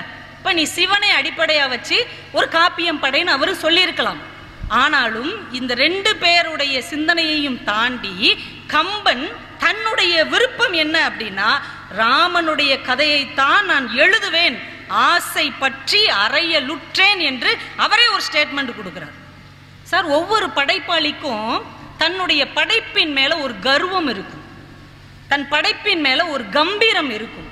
பாரதி சொன்னான் இல்லையா, தமிழில் மகாகவி இல்லை என்ற வசை என்னால் தீர்ந்தது. அது தப்பு கிடையாது. வித்யா கர்வம், தகுதி உள்ளவங்க தன்னுடைய படைப்பை தன்னை உயர்த்தி சொல்வது தவறு கிடையாது. ஏன் நம்ம கண்ணதாசன் சொன்னார்ல, படைப்பதனால் என் பெயர் இறைவன். அவர் என்ன இறைவனா? படைக்கிறதுனால அவர் இறைவன், அது ஒத்துக்கொண்டுதான் ஆக வேண்டும். ஆனா இவங்களை விட உயர்வாக இவங்களுக்கே வழிகாட்டின கம்பர் எவ்வளவு உயர்வா தன்னை பத்தி சொல்லியிருக்கலாம், தன் படைப்பை பத்தி சொல்லியிருக்கலாம். ஆனால் கம்பன் என்ன சொல்லுகிறார்? ஓசை பெற்று உயர் பார்க்கடல் உற்று ஒரு பூசை முற்றவும் நக்குபுக்கன ஆசை பற்றி அறையலுற்றேன் மற்ற காசு இல் கொற்றத்து ராமன் கதை அரோ. ஒரு பூனை பார்க்கடலையே நக்கி நக்கி சாப்பிட ஆசைப்பட்டா எப்படி இருக்குமோ அது மாதிரி ராமனுடைய கதையை எழுதுவதற்கு நான் ஆசைப்படுகிறேன், அந்த ஆசை என்னை விடவே மாட்டேங்குது, அதனாலே எழுதுனேன். அப்ப அவரை எழுத தூண்டியது, அவரை எழுத வைத்தது எது? ராமனுடைய கதை. அதனாலதான் இவ்வளவு பெரிய காப்பியமாக அது அப்படியே பிரம்மாண்டமா வந்திருக்கு. அவர் பாடல்கள்லயே என்னங்க சொல்றார்? கடவுள் வாழ்த்திலேயே சொல்றார், அன்னவர்க்கே சரண் நாங்களே, நம்மளையும் சேர்த்து கூட்டு போயிட்டார். அவர் மட்டும் ராமனை சரணடையில, வாங்கயா அதுக்கு பின்னால வர்ற எல்லாருக்கும் சேர்த்து அவர் சரணடைகிறார். இப்ப கம்பன் கழகங்கள் கம்பனைத்தானே கொண்டாடுகிறது, கம்பன் புகழைத்தானே பாடுகிறோம், இல்லைன்னு சொல்லவே இல்லை. ஆனால் பிற்காலத்தில் தன்னுடைய புகழை இவர்கள் பாடுவார்கள் என்பதற்காக கம்பன் எழுதினார். எல்லா காலத்திலும் ராமன் புகழ் நிலைக்க வேண்டும் என்பதற்காகத்தான் கம்பன் பாடினான். கம்பன் அதை பாடியதால் தான் கம்பனுடைய புகழை நாம் பாடிக்கொண்டிருக்கிறோம். உண்மையா இல்லையா? இப்போ அந்த அளவுக்கு அங்கே இலக்குவனும் அனுமனும் தன்னையே ராமனுக்கு அர்ப்பணித்தார்கள். அந்த படைப்பின் வாயிலாக கம்பன் ராமனுக்கு தன்னை அர்ப்பணிக்கிறான். சுக்ரீவனும் விபீஷ்ணனும் தன்னை சரணாகதி அடைந்து ராமனிடம் ஒப்புவிக்கிறார்கள். அதற்கு முன்னாலேயே கம்பன் தன்னை ராமனிடம் சரணாகதி அடைத்து விட்டான். அதனாலதான் அன்னவருக்கே சரண் நாங்களே என்று ஒரு பெரிய ஸ்டேட்மெண்ட்டை கொடுத்துறார். நடுவர் அவர்களே, நான் 2 விஷயம் சொல்லி நிறைவு பண்ணிடுறேன். வான்மீகி எழுதின ராமனுடைய கதையை கம்பன் கைகளில் எடுக்கிறார். எடுத்துட்டு அப்படியே எழுதலாம்ல, இதுதான் கதை முடிவு பண்ணிட்டார், அப்படியே எழுதலாம்ல. நிறைய மாற்றங்களை ரொம்ப தைரியமா துணிச்சலா செய்கிறார். வான்மீகியுடைய ராமன் புலால் சாப்பிடுகிறவன், அவன் அசைவம் சாப்பிடுறவர். ஆனா கம்பன் அவரை சைவமா மாத்துறார். இன்னைக்கு நம்ம நாட்டுல பெரிய பிரச்சனை என்ன தெரியுமா? நான் என்ன உணவை நான் சாப்பிடணுங்கிறது என்னுடைய உரிமை, அதுல நீ தலையிடக்கூடாது அப்படின்னு ஒரு பெரிய புரட்சி போராட்டம்லாம் நடந்ததுல. அவரவர் உணவு அவரவர் உரிமை. ஆனால் கம்பன் ராமனுடைய உணவை அவர் தேர்ந்தெடுக்கிறார். நீ அதெல்லாம் சாப்பிடக்கூடாது, உன் இஷ்டத்துக்குள்ள நீ இருக்க முடியாது. ஏன்னா அங்க வான்மீகியில நீ மனுஷன், எங்க தமிழ்நாட்டுல நீ கடவுள், நான் சொல்றதான் நீ சாப்பிடணும். நீ காய் தான் சாப்பிடணும், கனி தான் சாப்பிடணும், கிழங்கு தான் சாப்பிடணும், பப்பு பூவா தான் சாப்பிடணும், பருப்பு சோறு தான் சாப்பிடணும்னு கம்பன் கம்பல் பண்றார் ராமனை. ஏன்? இனி எத்தனை நூற்றாண்டு வந்தாலும் ராமன் ஒரு மிகப்பெரிய தெய்வத்தின் படைப்பாக இந்த மண்ணில் கொண்டாடப்பட வேண்டும் என்று கம்பன் ஆசைப்பட்டார் சார். கங்கை ராமனை காவிரி ராமனா அவர் மாத்துறார். கோசல நாட்டை காவிரி நாடென்ன கழனி நாடு அப்படின்னு நம்ம தமிழ்நாட்டோட ஒப்பிடுறார். ராமனை தமிழனாக மாற்றுகிறார், சீதையை தமிழ் பெருமாட்டியாக மாற்றுகிறார், வடநாட்டை தென்னாடாக மாற்றுகிறார், வடமொழி பெயர்களை எல்லாம் தமிழ் மொழி பெயர்களாக மாற்றுகிறார். என்ன காரணம்? ராமன் உயர்ந்து ஓங்கி உயர்ந்து நிற்கணும் என்கின்ற ஒரே எண்ணத்தினால் தான் அதை செய்கிறார். அதனால தான் கண்ணதாசன் ஒரு பாட்டுல ரொம்ப அழகா சொன்னாரு, வான்மீகி சொன்ன வடமொழி நூல் ஒன்றைத்தான் தேன் பூசி தருகின்றேன் செந்தமிழில் என்று சொன்னான். சீதைக்கு தமிழ்நாட்டு சேலையினை கட்டி வைத்தான், ஸ்ரீராமன் ஒழுக்கத்தில் தென்னாட்டு பண்பு வைத்தான் என்று அவர் பாடினார். சீதையை நம்ம நாட்டுக்கு ஏற்ற மாதிரி மாத்திட்டார். ராமனை நம்முடைய தமிழனாக, ஒழுக்க சீலனாக, உயர்ந்தவனாக இன்னும் பிரமாண்டமாக காட்டினார். என்றால் ராமன் மீது கொண்ட பற்றினால்தான் கம்பன் இவ்வளவு பெரிய விஷயங்களை சாதிக்க முடிந்தது என்றால் எல்லாருமே பாராட்டுறாங்க சார் ராமனை. எல்லாருமே பாராட்டுறாங்க. வசிட்டர் பாராட்டுறாரு, அப்பா பாராட்டுறாங்க, அம்மா பாராட்டுறாங்க, அனுமன், வாலி எல்லாருமே பாராட்டுறாங்க. கடைசி எங்க கொண்டு வந்து நிப்பாட்டுறாரு? இந்த அவதார நோக்கமே எதுக்காக வந்தது? ராவணனை அழிக்கணும் தானே. ராவணனே பாராட்டுறார் சார். ராமனை பார்த்து எப்படி பாராட்டலாம்? பெரிய வீரனா இருக்கான், பெரிய திறமசாலியா இருக்கான், இப்படித்தானே ஒரு எதிரி சொல்வான் என்ன இருந்தாலும், ரொம்ப திறமையா இருந்தா கூட. ஆனா சிவனோ அல்லன், நான்முகன் அல்லன் அப்படின்னே சொல்லிட்டு எப்படி முடிக்கிறாரு? இவனோ தான் அவ்வேத முதல் காரணன் என்றான். யாரை அழைப்பதற்காக இந்த அவதாரம் எடுக்கப்பட்டதோ அவன் வாயினாலே இவன் தான் வேதத்தின் முதல் காரணன் என்று சொல்ல வைத்தார். என்றால் தான் அந்த அளவுக்கு தன் படைப்பிற்கு தான் அதற்குள்ள அவர் அடங்கி போன ஒரே காரணம் தான். நடுவர்களே, இந்த புகழ்பெற்ற ஆங்கில கவிஞர் ஷெல்லின்னு ஒருத்தர் இருக்கார். அவங்க மனைவி ஒரு நாவல் எழுதினாங்க, மேரி ஷெல்லி அப்படின்னு சொல்லி ஒருத்தங்க. அந்த நாவலுக்கு பேர் பிராங்கன்டைன்ஸ் அப்படின்னு பேர். அந்த நாவலுடைய கதை என்னன்னா, ஒரு வரியில சொல்றேன். அந்த கதையின் நாயகன் ஒரு மருத்துவக் கல்லூரி மாணவன். அவன் என்ன பண்ணுவான்? எப்ப பார்த்தாலும் மனுஷங்களுக்கே நம்ம ஊசி போட்டு இது பண்ணிட்டு இருக்கோம், நாமளே ஒரு மனிதனை உருவாக்குனா என்ன அப்படின்ட்டு பல உடல்கள்ல இருந்து ஒவ்வொரு பாகமா எடுத்து ஒரு புதிய மனுஷனை உருவாக்கிடுவான். உருவாக்கி உயிரும் கொடுத்துருவான். உயிர் கொடுத்தோடனே அந்த மனுஷன் பிரம்மாண்டமா எந்திரிச்சு நிற்பான் பாருங்க. அந்த நாள்ல இருந்து அந்த நாவல் முடிகிற வரைக்கும் தன்னுடைய படைப்பை பார்த்து பயந்து பயந்து பயந்து ஓடிக்கிட்டே இருப்பான். இதான் அந்த நாவலுடைய கதையே. ஆனால் இங்கே கம்பன் வான்மீகி சொன்னதிலிருந்து, இளங்கோ பாடியதிலிருந்து, ஆழ்வார்கள் பாடியதிலிருந்து, சங்க இலக்கியத்திலிருந்து, இப்படி எல்லா இடத்திலிருந்தும் ராமனை தமிழ்நாட்டுக்கு ஏற்ற மாதிரி தன்னுடைய சிந்தனைக்கு ஏற்றவாறு மாற்றி அமைத்து விட்டு அந்த படைப்பாகிய ராமனிடம் தானே சரணடைந்து விட்ட காரணத்தினால் இந்த ராமகாதையின் பேருக்கும் புகழுக்கும் பெரிதும் காரணம் ராமன் என்கின்ற ஒருவனுடைய கதைதான். அதனால்தான் கம்பனின் கவிதை சிறந்தது என்று சொல்லி வாய்ப்புக்கு நன்றி கூறி விடைபெறுகிறேன். நன்றி, வணக்கம். அவர் இந்த கதையை எப்படி தேர்ந்தெடுத்தார்? அவர் நினைச்சா வேற கதையை உருவாக்கி இருக்க முடியாதா? உருவாக்கி இருக்கலாம். ஆனால் ஏன் இந்த கதையை எடுத்தார்? அது சரி, அவங்க எல்லாம் சாப்பிட்ற ராமனா இருந்தவனா ஏன் சைவனா ஆக்குனார்? இதெல்லாம் யார் வேலை? கம்பனுடைய வேலை தானே. கம்பன் கதையை மாற்றுகிறான். அந்த மாற்றப்பட்ட கதையினாலே தான் ராமனை நாம் இன்றைக்கு தெய்வமாக போற்றுகிறோம். கொண்டு வந்து அதை அருமையாக அவர்கள் நிறைவு செய்திருக்கிறார்கள். என்னடா இது பாட்டுக்கு போயிட்டு இருக்கு, பெரிய ராமாயணம் மாதிரிம்மா. ராமாயணம் மாதிரி போயிட்டு இருக்கு. நீங்கள் வந்து இதுக்கு நேரங்கிறமெல்லாம் ஒன்றும் செய்ய முடியாது. அது கம்பன் அடிப்படை ஐயாவோட முடிஞ்சு போச்சு. அந்த நேரத்தெல்லாம் சரியாக செஞ்சது. இப்போ என்னாலையும் முடியல, அவங்களாலையும் நிறுத்த முடியல. கருத்துக்கள் வந்துட்டு இருக்கு. எனக்கு நான் ஒரு 20 நிமிஷத்தில் முடிச்சிடுறேன். ஒரு 9 மணிக்கு முடிச்சிடுவோம் ஐயா. 8:30ன்னு சொன்னீங்க, நான் ஒரு 9க்கு முடிச்சிடுறேன். அதுக்கு உங்கள் அனுமதியை வாங்கிக்கிறேன். கொடுக்காம இருக்க முடியாது. நீங்கள் கொடுத்தாமனு வேறு வழி இல்லை. என்ன சும்மா ஒரு கேட்டுக்கோமேங்கிறதுக்காக தான் கேட்டுக்கிறேன். 2 பேரும் நல்லா சொல்லிட்டாங்க. கதையும் அதுலேயும் இவர் கடைசியில் சொன்னார் பாருங்க, ஒரு கவிதை அதுக்குள்ளே எப்படி கதை இருக்குங்கிறத சொன்னார். கொல்லாத மைத்துனனை கொன்றாய். அது ஏன் அவன் சேரணும்னு தானே பிரிச்சா? ஏன் சேரல? அவளுக்கு நோக்கம் ராமனை சேர்றதை விட ராவணனை கொல்லணும். அதுக்கு என்ன செய்யணுமோ அது செய்ய சொன்னாரா? சீதை நினைச்சா உலகமும் விலை இல்லையப்பா உனக்கு கொடுக்க முடியாதே அப்படின்னு அனுமனுக்கு கொடுக்கறதுக்கு நினைச்சா ராமன் அதை கொடுத்தான் இல்லையா? 3 உலகங்களையும் உண்டு. இதெல்லாம் கம்பராமாயணத்தில் இல்லைங்க, இவர் கண்டுபிடிச்சது. இதெல்லாம் அல்ல, அதுல இருக்கு, நடந்தது இருக்கு. அதை வச்சு இவர் சொல்றார். இப்ப சட்டம் தான் இருக்கும், சட்டத்துக்கு விளக்கம் யார் கொடுப்பா? வக்கீல் கொடுக்குறாரு இல்லையா? அது மாதிரி அழகா அதை எடுத்து சொல்லி முடிச்சார். ரொம்ப நல்லா இருந்துச்சு.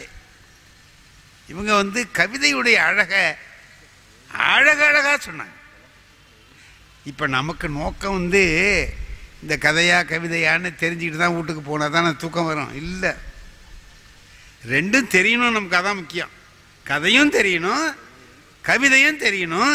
அதையும் இவங்க சரியா செஞ்சாங்க, இவங்களும் சரியா செஞ்சாங்க. ஆனா இப்படி சொல்லிட்டு நடுவர் போகக்கூடாது. ஏதாவது ஒரு முடிவு சொல்லணும். கேஸை வச்சு நல்லா தான் 2 பேரும் வாதாடினாங்கன்ட்டு அவர் போயிட்டாருன்னா தீர்ப்பு என்னையா சொல்ற அப்படின்னு கேட்பாங்களா இல்லையா? இப்போ இதுக்கு ஒரு தீர்ப்பு சொல்லணும்னு சொன்னால் என்னத்தை சொல்கிறது? 2மே நல்லா தான் இருக்குது, கதையும் நல்லா தான் இருக்குது. இது சொன்னார் கிராமத்தில் உள்ளவங்களாம் சொல்கிறான்னு ராம லட்சுமணன் மாரி இருக்கான்னு கம்பராமாயணம் படிச்சுட்டா சொல்கிறான். அவனுக்கு தெரியுமா? நீர் உலை எனின் உலை மீனும் நீளமும் அதை படிச்சுட்டா சொல்கிறான். அவன் என்னமோ கதை காதில் வாங்கின கதையை வச்சு சொல்கிறான். ஆக ராமாயணம் தொண்டு தொட்டு இருக்குது. இடையில கம்பர் இதை பாடியிருக்கிறார். 12ஆம் நூற்றாண்டில் இவர் பாடுறார்.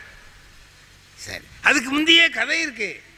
அந்த கதையினால தான் புகழ் வந்ததே தவிர கவிதையினால இல்லை இவர் சொல்றார். இவங்க சொல்றாங்க கதை எல்லாருக்கும் தெரியா, எவ்வளதோ கதை இருக்கு. ஆனா கம்பராமாயணத்துக்கு மட்டும் இவ்வளவு பெரிய புகழ் வர என்ன காரணம்? இவர் சொல்றாரு பாருங்க, எழுத்தச்சனே மலையாள ராமாயணம் எழுதினவரே இவரை வணங்குறாரு. ஏன் கம்பனை வணங்குறாரு? இப்ப மகாகவி பாரதி என்ன சொல்றான்? யாமறிந்த புலவரிலே கம்பனை போல் வள்ளுவன் போல் இளங்கோவை போல் பூமி தனியில் யாங்கனுமே பிறந்தது இல்லை சொல்லிட்டான். எல்லாம் முடிஞ்சு போச்சு. அதுக்கு என்ன காரணம்? நம்ம கதை இருக்குங்களே, அது இருக்கு, பல ஆயிரம் ஆண்டுகளா இருக்கு. இடையில இந்த கம்பன் பூந்து செய்யறான். இருந்துகிட்டு இருக்கிற கதையை ஒரு காவிய உருவம் கொடுத்து அப்பப்போ பாடிக்கிட்டு இருந்தாங்க. அங்கங்கே பாடுவாங்க, இந்த தெரு பாட்டு அது இது பாடிக்கிட்டு இருந்தாங்க. கிராமத்துலலாம் இருக்கு கதைன்னு சொன்னார் அவர். கிராமத்தில் இருக்கு. ஒருத்தர் ஒரு இன்ஸ்பெக்டருக்கு நல்ல ராமாயணம்லாம் நல்லா தெரியுமா. இந்த தெரிஞ்சவர் என்ன பண்ணியிருக்கிறாரு, எல்லாருக்கும் தெரியுதான்னு பார்க்குறாரு. எனக்கு தெரியும்னா எல்லாருக்கும் தெரிஞ்சுக்கணும்னு வேண்டியதில்லை. அவர் என்ன நினச்சார், நமக்கு பிரமாதமாக தெரியும். பள்ளிக்கூடத்துக்கு போய் இன்ஸ்பெக்ஷனுக்கு போகிறார்ல, போனவர் என்ன பண்ணார், 4ஆம் கிளாஸில் போய் ஒரு கிராமத்தில் ஒரு பையனை கேட்குறார், ஏந்திரா. எழுந்திச்சான். ஜனகனுடைய வில்லை யாரா முறிச்சா? என்னடா திடுக்குன்னு இந்த ஆள் என்னமோ கேட்குறானே, நம்ம ஏதோ முள்ளைகளில் முறிச்சிட்டோமோ, எங்கே முறிச்சோம், முறிக்கலையே. திடுக்குன்னு இந்த ஆள் வந்து கேட்குறான். நம்ம மாட்டிக்கப்படாதுப்பா. நான் இல்லை சார்ட்டான். அவருக்கு என்னடா இது இந்த மாதிரி சொல்லிட்டானே அப்படின்னுட்டு வாத்தியாரை பார்க்குறாரு. என்னையா ராமாயணம் சொல்லி கொடுத்தியா இல்லையா, இவன் இப்படி சொல்கிறான் அப்படின்னுட்டு அவன் வாத்தியாரை திரும்பி பார்த்து, என்னங்காம அப்படி சொல்கிறான்னா. வாத்தியார் சொன்னார், நான் நல்ல பையன் சார், எதுவும் உடைக்க மாட்டான். அந்த இருக்கான் பாருங்க, அவனை சொன்னீங்கனாலும் கேட்டுக்கலாம், உடைப்பான். இவன் அப்படிலாம் பட்ட பையன் இல்லை, இவன் உடைச்சான்னு உங்களுக்கு யார் சொன்னான்னு கேட்டார். இப்போ இன்ஸ்பெக்டர் பார்த்தார், என்னடா இது பையன்தான் இப்படி இருக்கான்னா வாத்தியாரும் இப்படி இருக்கிறாரேன்னு நினச்சிட்டு ஹெட் மாஸ்டர்கிட்ட போய் ரிப்போர்ட் பண்ணுறார். உங்கள் பள்ளிக்கூடத்தில் 3ஆம் கிளாஸ் பையனுக்கு போனேன், இந்த பையன் இப்படி சொல்கிறான், வாத்தியார் இப்படி சொல்கிறாரு, என்னங்க உங்கள் பள்ளிக்கூடம் இப்படி இருக்குன்னார். ஹெட் மாஸ்டருக்கு அந்த வாத்தியாருக்கும் ரொம்ப நாளாக பிடிக்காது. இவரை எப்படா சந்தர்ப்பம் கிடைக்கும் அமுக்கலான்னு அவர் நினச்சிட்டு இருக்கிறாரு ஹெட் மாஸ்டர். இது சொன்னோம்னா அவர் சொன்னார், சார் எழுதுங்க சார், நடந்ததை அப்படியே எழுதி வைங்க சார், நான் மெமோ கொடுத்து எக்ஸ்ப்ளனேஷன் வாங்கி அனுப்புகிறேன். அவன் என்ன உடச்சிவிட்டு இல்லைங்கிறான். இந்த வாத்தியாரும் அதுக்கு சேர்த்துக்கிட்டு பேசுகிறாருன்னா ஏதோ ஒரு சதி நடந்திருக்கு சார், நம்ம அதை கவனிச்சிருவோன்னா. ஹெட் மாஸ்டரும் இப்படி இருக்கிறானே அப்படின்னு நினச்சிக்கிட்டு இவர் போயிட்டார். இதுக்கு மேல் அதிகாரிகிட்ட போய் சொல்லிவிடணும்னு நினச்சிக்கிட்டு டிஓ இருக்கார்ல, மாவட்ட கல்வி அதிகாரிகிட்ட போய் சொல்கிறார். அவர் என்னையா வெயில் நேரத்தில் வந்திருக்கியா, எங்கேருந்து வர்ற, என்ன ஆஃபீஸு இடையில கிளம்பி வந்திருக்கேன், என்ன விஷயம்னா. ஒன்றும் இல்லை சார், நான் இந்தமாரி போனேன், இந்தமாரி நடக்குது, கிராமத்து பள்ளிக்கூடத்தில் இந்த மாதிரி இருக்குது சார்னு சொன்னார். அதுக்கு டிஓ சொன்னார், ஓய் உனக்கு எப்போ பார்த்தாலும் இதே வேலையாக போச்சியா, அவன் அதை உடைச்சான், இவன் இதை உடைச்சான், இப்போ வர்ற சாமான் எதுதான் ஸ்ட்ராங்காக இருக்குது, ஏதோ கை தவறி போட்டு உடைச்சிருப்பான், சரிதான்னு புரோக்கன் லிஸ்ட்டில் போட்டுட்டு போவியா, அது ஒரு பெரிய சேதியாக இருக்குது பய அப்படின்ட்டா. ஆக எல்லா பயிலும் சரியாக இருக்கான், நம்ம தான் தப்பாக இருக்கோம். ராமாயணத்தை தெரிஞ்சுக்கிட்டு நம்ம சிரமப்படுறோம் அப்படின்னு நினச்சிட்டு வீட்டுக்கு போய் இப்படி தலையில் கையை வச்சுட்டு உட்காந்துதான். அவங்க சம்சாரம் வந்தாங்க, ஏங்க என்ன ஆஃபீஸ்லேருந்து சீக்கிரமே வந்துட்டீங்களே, என்ன விஷயம்னா. நீ ஏண்டி கேட்குற, இந்தமாரி நடக்குதுன்னு எல்லாத்தையும் வரிசையாக சொன்னார். அந்த அம்மா கேட்டுச்சு, இது கூடவா தெரியலேன்னு கேட்டார். இன்ஸ்பெக்டர் கேட்டார், உனக்கு தெரியுமான்னு கேட்டார்.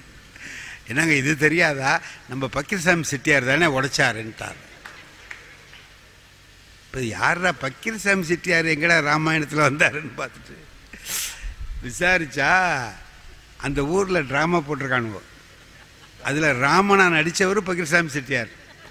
இந்த அம்மா ராமனை மறந்துட்டு பக்கீர்சாமி செட்டியார் நடிச்சு. சார் கிராமத்தில் கதையெல்லாம் இருக்கு, இப்படி இருக்கு, எப்படி இருக்கு, இப்படி இருக்கு. பக்கீர்சாமி செட்டியார் ராமன் நினச்சிட்டு இருக்கிறவன்லாம் இருக்கிறான். ஆனால் இதை சரியானபடி புரிஞ்சுக்க வச்சது யாருங்கிறதான் இப்போ கேள்வி. கம்பன் மாதிரி உள்ளவங்க வந்து இந்த மாதிரி பறந்து கிடக்கிற கதை எல்லாத்தையும் சேர்த்து வச்சு இதுதான்டா கதை, ஆளுக்காள் உளராத. பக்கீர்சாமி செட்டியார்லாம் கிடையாது, அவர் காரைக்குடியில் இருக்கிறாரு, அவரை பிடிச்சிரு ஏண்டா இங்கே வந்து எடுத்துட்டு வந்தீங்கன்னு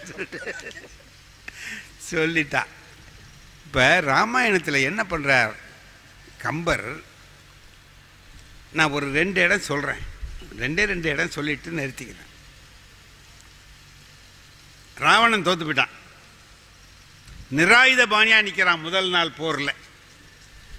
இப்போ எதுக்கு ராமன் நிற்கிறான், என்ன செய்யணும் இவன்? இவர் கேட்டார்ல, சீதையை தான் அனுப்பியாச்சு, ராமன் மேலே காதல தானே, என்ன செய்யணும் அப்படின்னா செய்யலை. இப்போ ராவணன் நிற்கிறான், கையில் ஒரு ஆயுதம் இல்லாமல் நிற்கிறான். அம்ப விட்டு கொல்ல வேண்டியதானே? கொல்ல, இவன் பொண்டாட்டியையே தூக்கிட்டு போயிட்டான். அவன் மேலே கோபம் வருமா இல்லையா?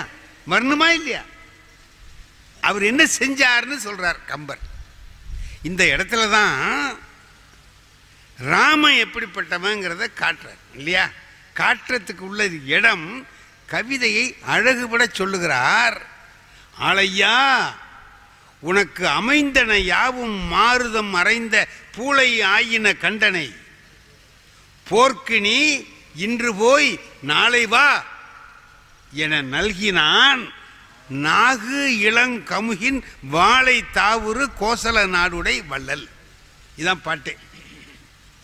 நீ போயிட்டு நாளைக்கு வாட அப்படிங்கிறான். அதை இவர் சொல்ற முறை இருக்கு பாருங்க. அதுல இவர்கிட்ட கோசல நாடு இருக்குதான். கோசல நாடு உடை வள்ளலாம் இவர். யாரு? ராமன். அதனால இவன் சொன்னான் போயிட்டு நாளைக்கு வான்னு சொல்லும்போது கோசல நாடு எப்படிப்பட்டதுன்னு சொல்றார்.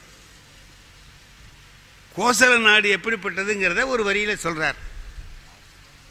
நாகு இளம் கமுகின் வாழை தாவுரு கோசல நாடு. அந்த கோசல நாடு எப்படியா? ஆத்து தண்ணி அது பாட்டுக்கு ஓடுது, அதுல இருந்து வாழை மீன் தாவுது. எங்க தாவுதுன்னா பக்கத்தில் வளர்ந்துருக்கிற பாக்கு மரத்தோட உச்சியில போய் இடிக்குது. அங்க இருந்து பாக்கு மரம் பாக்கு குலை அப்படியே உழுவுது. இதை எதுக்குங்க சொல்லணும்? இதுக்குள்ள என்னங்க கருத்து இருக்கு? இப்ப ராமன் என்ன சொல்றான்? தனக்கு கெடுதல் செய்தவனுக்கு, தன்னுடைய மனைவியை அபகரித்தவனுக்கு உயிர் பிச்சை கொடுத்து அனுப்புறான். இந்த புத்தி இவனுக்கு எப்படி வந்ததுன்னு சொல்றான். அவன் நாடே அப்படிடா. அந்த மீன் என்ன பண்ணுச்சு தெரியுமா? பாக்கு கொலை. அங்க என்ன தென்னம்பரம் இருக்கக்கூடாதா? அது ஏன் பாக்குன்னு சொன்னான்னா, மீன் சாப்பிட்றவன்லாம் வாயில் 2 பாக்கை போட்டு அந்த வாசம் இல்லாமல் இருக்கிறதுக்கு செய்வான் இல்லையா? வெத்தலை பார்க்கவா? பாக்கு தான் முக்கியமாக போடான். வெத்தலை போட பழக்கம் இல்லாதவங்கள 2 பாக்கை எடுத்து வாயில் போட்டு மென்னுக்கிட்டு போவான். இந்த மீன் நினைக்குதான் நம்மளை பிடிக்கிறவன் குழம்பு வச்சு திம்பான், வாய் நேராமல் இருக்கிறதுக்கு 2 பாக்கையும் அவனுக்கு அடித்து கொடுப்போம்னு சொல்லிட்டு பாக்கை அடிச்சதுன்னா எது நல்லா இருக்கு? மீனா? ஏமா அப்போலேருந்து இந்த அம்மா மீன் மீனுன்னு அதே பிடிச்சிக்கிட்டு தொந்தரவு பண்ணுது. ஒரு ஐயர் விட்டு பொம்பளை பேசுகிற பேச்சா இது? என்ன ஏமா நீங்கள் இருக்கிறவங்களுக்கெல்லாம் மீன் மேலே ஆசையை உண்டாக்கி அவன் எப்படி செய்கிறது கொள்றதுன்னு இதெல்லாம் சொல்லுங்க. ஃபிஸ்டிகா அண்ணா, இந்த ஒரு பாட்டு தானுங்களே, இந்த பாட்டுக்குள்ள எவ்வளவு அருமையான ஒரு கருத்தை கொண்டு போய் வச்சுடுறான். நினைச்சு பார்க்க முடியுமா? அந்த கோசல நாடு உடைய வள்ளல்ங்கிறதுக்குள்ளார கோசல நாடு எப்படிப்பட்டது? இந்த வாத்தியார் பேச்சை கேட்கணுமா கேட்கக்கூடாதா? குருவோட பேச்ச சிஷ்யன் கேட்கணுமா கேட்கக்கூடாது? கேட்கணுங்கிறது தானே முறை. குருவை மிஞ்சிய சீடனா இருக்கலாமா? இப்போ தாடகையை வதம் பண்றதுக்கு போறான் சார். ராமன் போய் நிக்கிறான். இப்போ விஸ்வாமித்திரர் சொல்றான், தாடகை வந்துட்டா அவளை அடிங்கிறான். அடி அவளை அப்படின்னு. ராமன் என்ன நினைச்சானா, பெண்ணென மனத்திடை பெருந்தகை நினைந்தனன். இப்பதான் நம்ம முத சண்டை போட போறோம். முதல் சண்டை கன்னிப்போர். ஒரு கன்னியோடைய நடத்துறது? ஒரு பெண்ணை அடிக்கலாமா அப்படின்னு நினைச்சு மனசுல நினைச்சானா, அதை விஸ்வாமித்திரன் புரிஞ்சுக்கிட்டான். டேய், அவளை பொம்பளை நினைக்காதே, என்னையே அவன் ஏன் திங்காம இருக்கா தெரியுமா? கோதனை உண்டில என் உடம்புல சதை இல்லடா, விரதம் இருந்து வெறும் எலும்பும் தோளா இருக்கிறேன், என்ன திங்கப்படாதுன்னு விட்டுருக்கா. மனுஷனையே திங்கிறவ அவளா பொம்பளை, அட்ரா அப்படின்ட்டான். இப்ப ராமன் என்ன நினைச்சானான் தெரியுமா?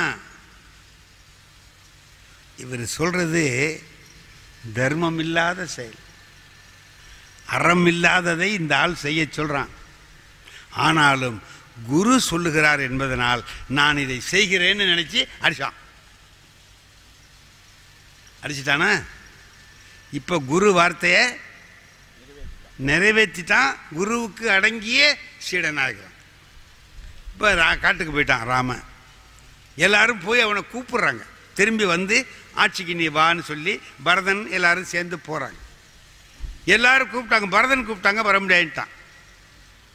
எல்லாம் முடியாதுன்னா, நாடு உன்னோட தான், நீயே எடுத்துக்கன்னா. என்னோடனா இந்தா நீ எடுத்துக்கன்னு அவன் கொடுத்தான். இல்லை இல்லை நான் கொடுக்குறேன், நீ எடுத்துக்க அப்படிங்கிறான். இப்படி 2 பேரும் கொடுத்து வாங்கிட்டான். அவன் கேட்க மாட்டேங்கிறான் ராமன். நாட்டுக்கு திரும்பி வான்னா வரமாட்டேங்கிறான். இப்போ இவர் என்ன பண்ணுறாரு, வசிஷ்டர் ஒரு வார்த்தை சொல்கிறார், சார் உனக்கு அளவில்லாத எண்ணில்லாத விஞ்சைகள் பலவும் சொல்லி கொடுத்தவன் நான். உனக்கு வித்தைகள்லாம் சொல்லி கொடுத்த குரு நான், ஆசிரியர் நான். நான் சொன்னா நீ கேட்கணும், என் ஆணை, என்னுடைய உத்தரவு வாங்குறான். இப்ப என்ன செய்யணும்? பழைய ராமனா இருந்தா இதோ வந்துட்டேன் குருநாதரேன்னு போகணுமா இல்லையா? ராமா அதுக்கு சொல்றான், இது யாரா இருந்தா என்ன,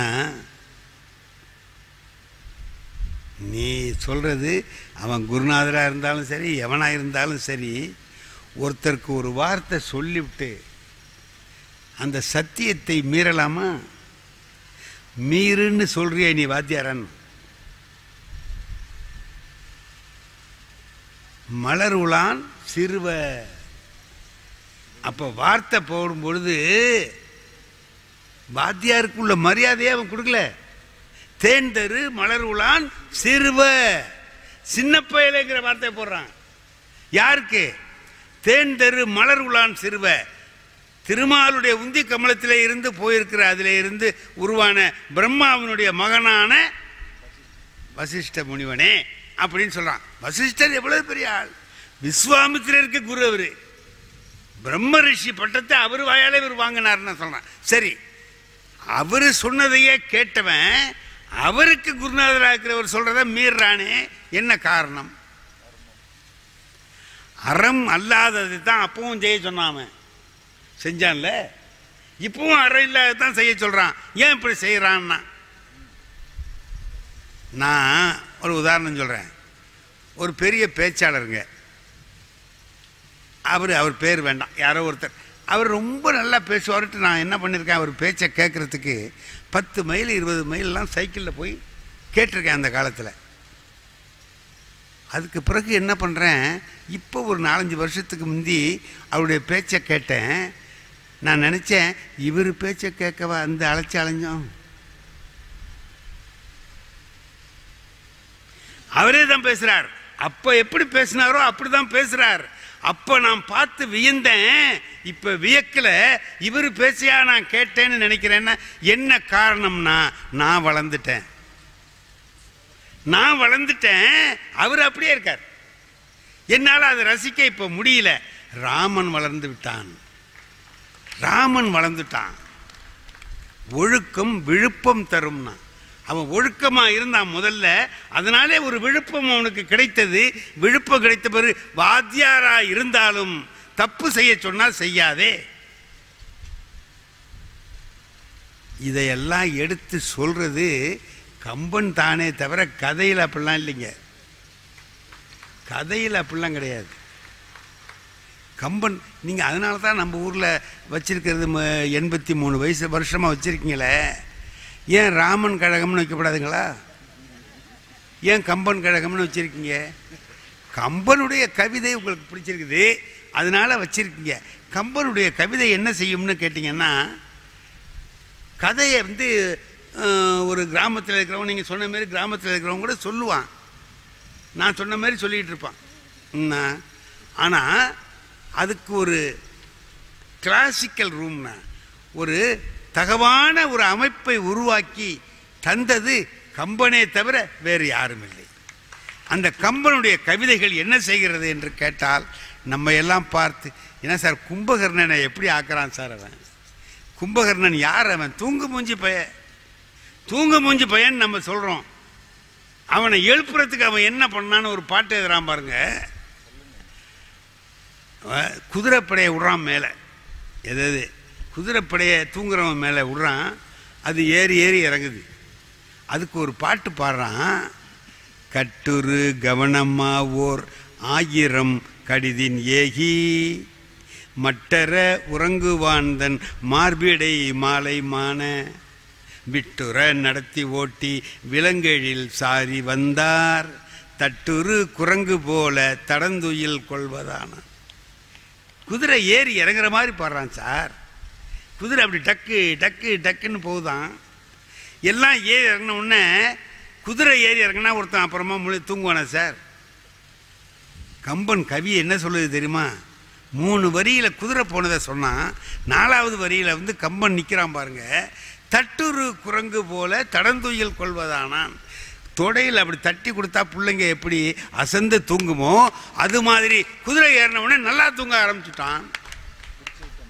பிடிச்சு விட்ட மாதிரி நல்லா தூங்குறான். அவன் அந்த போருக்கு போன்னு ராவணன் சொல்றான் இல்லையா, போடா சண்டைக்குங்கிறான். அப்ப அவன் என்ன சொல்றான், இந்த பாரு, வென்று இவன் வருவன் என்று உரைக்கிலேன், விதி நின்றது பிடர் பிடித்து உந்துகின்றது. இப்ப என்னோட விதி என்ன, போர்க்களத்துக்கு போன்னு சொல்லுது. நான் ஜெயிச்சுக்கிட்டு வரமாட்டேன். எவனாவது சண்டைக்கு போகும்போது இப்படி சொல்லுவானா சார்? அவனை அனுப்புறவங்ககிட்டே சொல்றான். நம்ம கேப்டன் அனுப்புறாரு, கேப்டன் அனுப்புறவர்கிட்டே அவங்க சோல்ஜர் சொல்றான், நான் ஒன்றும் ஜெயிப்பேன்னு சொல்லலை, போய் தோக்க தான் போறேன்னா. அப்போவே சுட்டு கொண்டு விடுவானா மாட்டானா? இப்போ கும்பகர்ணன் சொல்றான், வென்று இவன் வருவன் என்று உரைக்கிலேன், நான் ஜெயிக்கிறதுக்கு போகலடா, தோக்கிறதுக்கு போறேங்கிறான். விதி நின்றது பிடர் பிடித்து உந்துகின்றது. பொன்றுவன் நான் அழிவேன், போன்றினால் அப்படி நான் செத்தேன்னா நன்றென நாயக புலன்கொள் தோழியை நன்றென நாயக விடுதி. அப்படி நான் செத்தேன்னா அவளை விட்டுட்டு நீ பொழைச்சிக்கோ. இப்ப அவன் என்ன சொல்றான் தெரியுதா? அந்த பாத்திரத்தை எப்படி உயர்வாக்கி விட்டான். நான் எதுக்கு சண்டைக்கு போறேன் தெரியுமா? உன்னை காப்பாத்துறதுக்காக போறேன். என்னை வென்று உளர் எனில் இலங்கை காவல, உன்னை வென்று உயர்தல் உண்மை. என்னையே ஜெயிச்சிட்டான்னா உன்னை ஜெயிப்பான்னு அர்த்தம். நான் போறேன், தோப்பேன், சாவேன், நம்மளால ஜெயிக்க முடியாதுங்கிறத என்ன வச்சு தெரிஞ்சுக்கோ. என்னை வென்று உளர் எனில் இலங்கை காவல, உன்னை வென்று உயர்தல் உண்மை. ஆகலான் பின்னை நின்று எண்ணுதல் பிழை, அப்பெய்வளை தன்னை நன்கு அளிப்பது தவத்தின். அவளை விட்டுடுறா, நல்லது நடக்கணுங்கிறதுக்காக நான் உயிர் தியாகம் பண்ணுகிறேன்ட்டு போறவனா ஒரு தூக்கு மூஞ்ச தூக்கி நிறுத்துறானே. போகும்போது சொல்றான் அவனை, இற்றை நாள் வரை முதல் முன் யான் செய்தன குற்றமும் உளவெனில் பொருத்தி கொற்றவ. நான் ஏதாவது தப்பு செஞ்சிருந்தா அண்ணே பொறுத்துக்கோ. ஏன் இதை சொல்றேன் தெரியுமா? அற்றதால் முகத்தினில் விழித்தல் ஆரிய. உன் மூஞ்சில் என்னமா முழிக்க முடியாதுரா. போர்க்களத்துக்கு போறவன் சொல்றான், அற்றதால் முகத்தினில் விழித்தல் ஆரிய பெற்றனன் விடை என பெயர்ந்து போயினான். அங்க போயிட்டான். போனதுக்கு பிறகு கையை போயிட்டு ஒரு கையை வெட்டுறான். ராமன் சண்டை போட்டு அவன் கையை வெட்டுறான், இன்னொரு கையை வெட்டுறான், ஒரு காலை வெட்டுறான், இன்னொரு காலை வெட்டுறான், கீழே விழுந்து கிடக்கிறான். சார் என்ன நினைப்பான்? இப்போ இந்த அண்ணங்கார பைய எவ்வளையோ தூக்கிட்டு வர போவ நம்ம உயிரை விட வேண்டியதா போச்சு நினைப்பானா மாட்டானா? அப்ப அவன் என்ன நினைச்சானா, கையும் கால்களும் இழந்தனன் வேறினி உதவலாம் துணை காணேன். நான் எல்லாம் போயிட்டுது, அண்ணனுக்கு இனிமே என்ன உதவி செய்யறது என்னால் முடியலையேன்னு வருத்தமா இருக்கடாங்கிறான். அண்ணனுக்கு இன்னும் உதவி செய்ய முடியவில்லையே. இப்போ அவனை தூக்கு மூஞ்சியா காட்டினவனை எப்படியாப்பட்டவனை உயர்த்தி காட்டுகிறான். இது கதையா கவியா? கம்பனுடைய கவிதை அந்த பாத்திரத்தை, அந்த கதையை கூட வீறு பெற வைக்கிறது, உயர்த்து காட்டுகிறது. ஆகையினாலே இந்த பெரும் புகழுக்கு காரணமாக இருப்பது கம்பனுடைய கவியே என்று கூறி நிறைவு செய்கிறேன். நன்றி, வணக்கம். இந்த தகவல் உங்களுக்கு பிடிச்சிருந்தா லைக் பண்ணுங்க, உங்க ஃப்ரெண்ட்ஸுக்கு ஷேர் பண்ணுங்க, மறக்காம எங்க சேனலுக்கு சப்ஸ்கிரைப் பண்ணுங்க.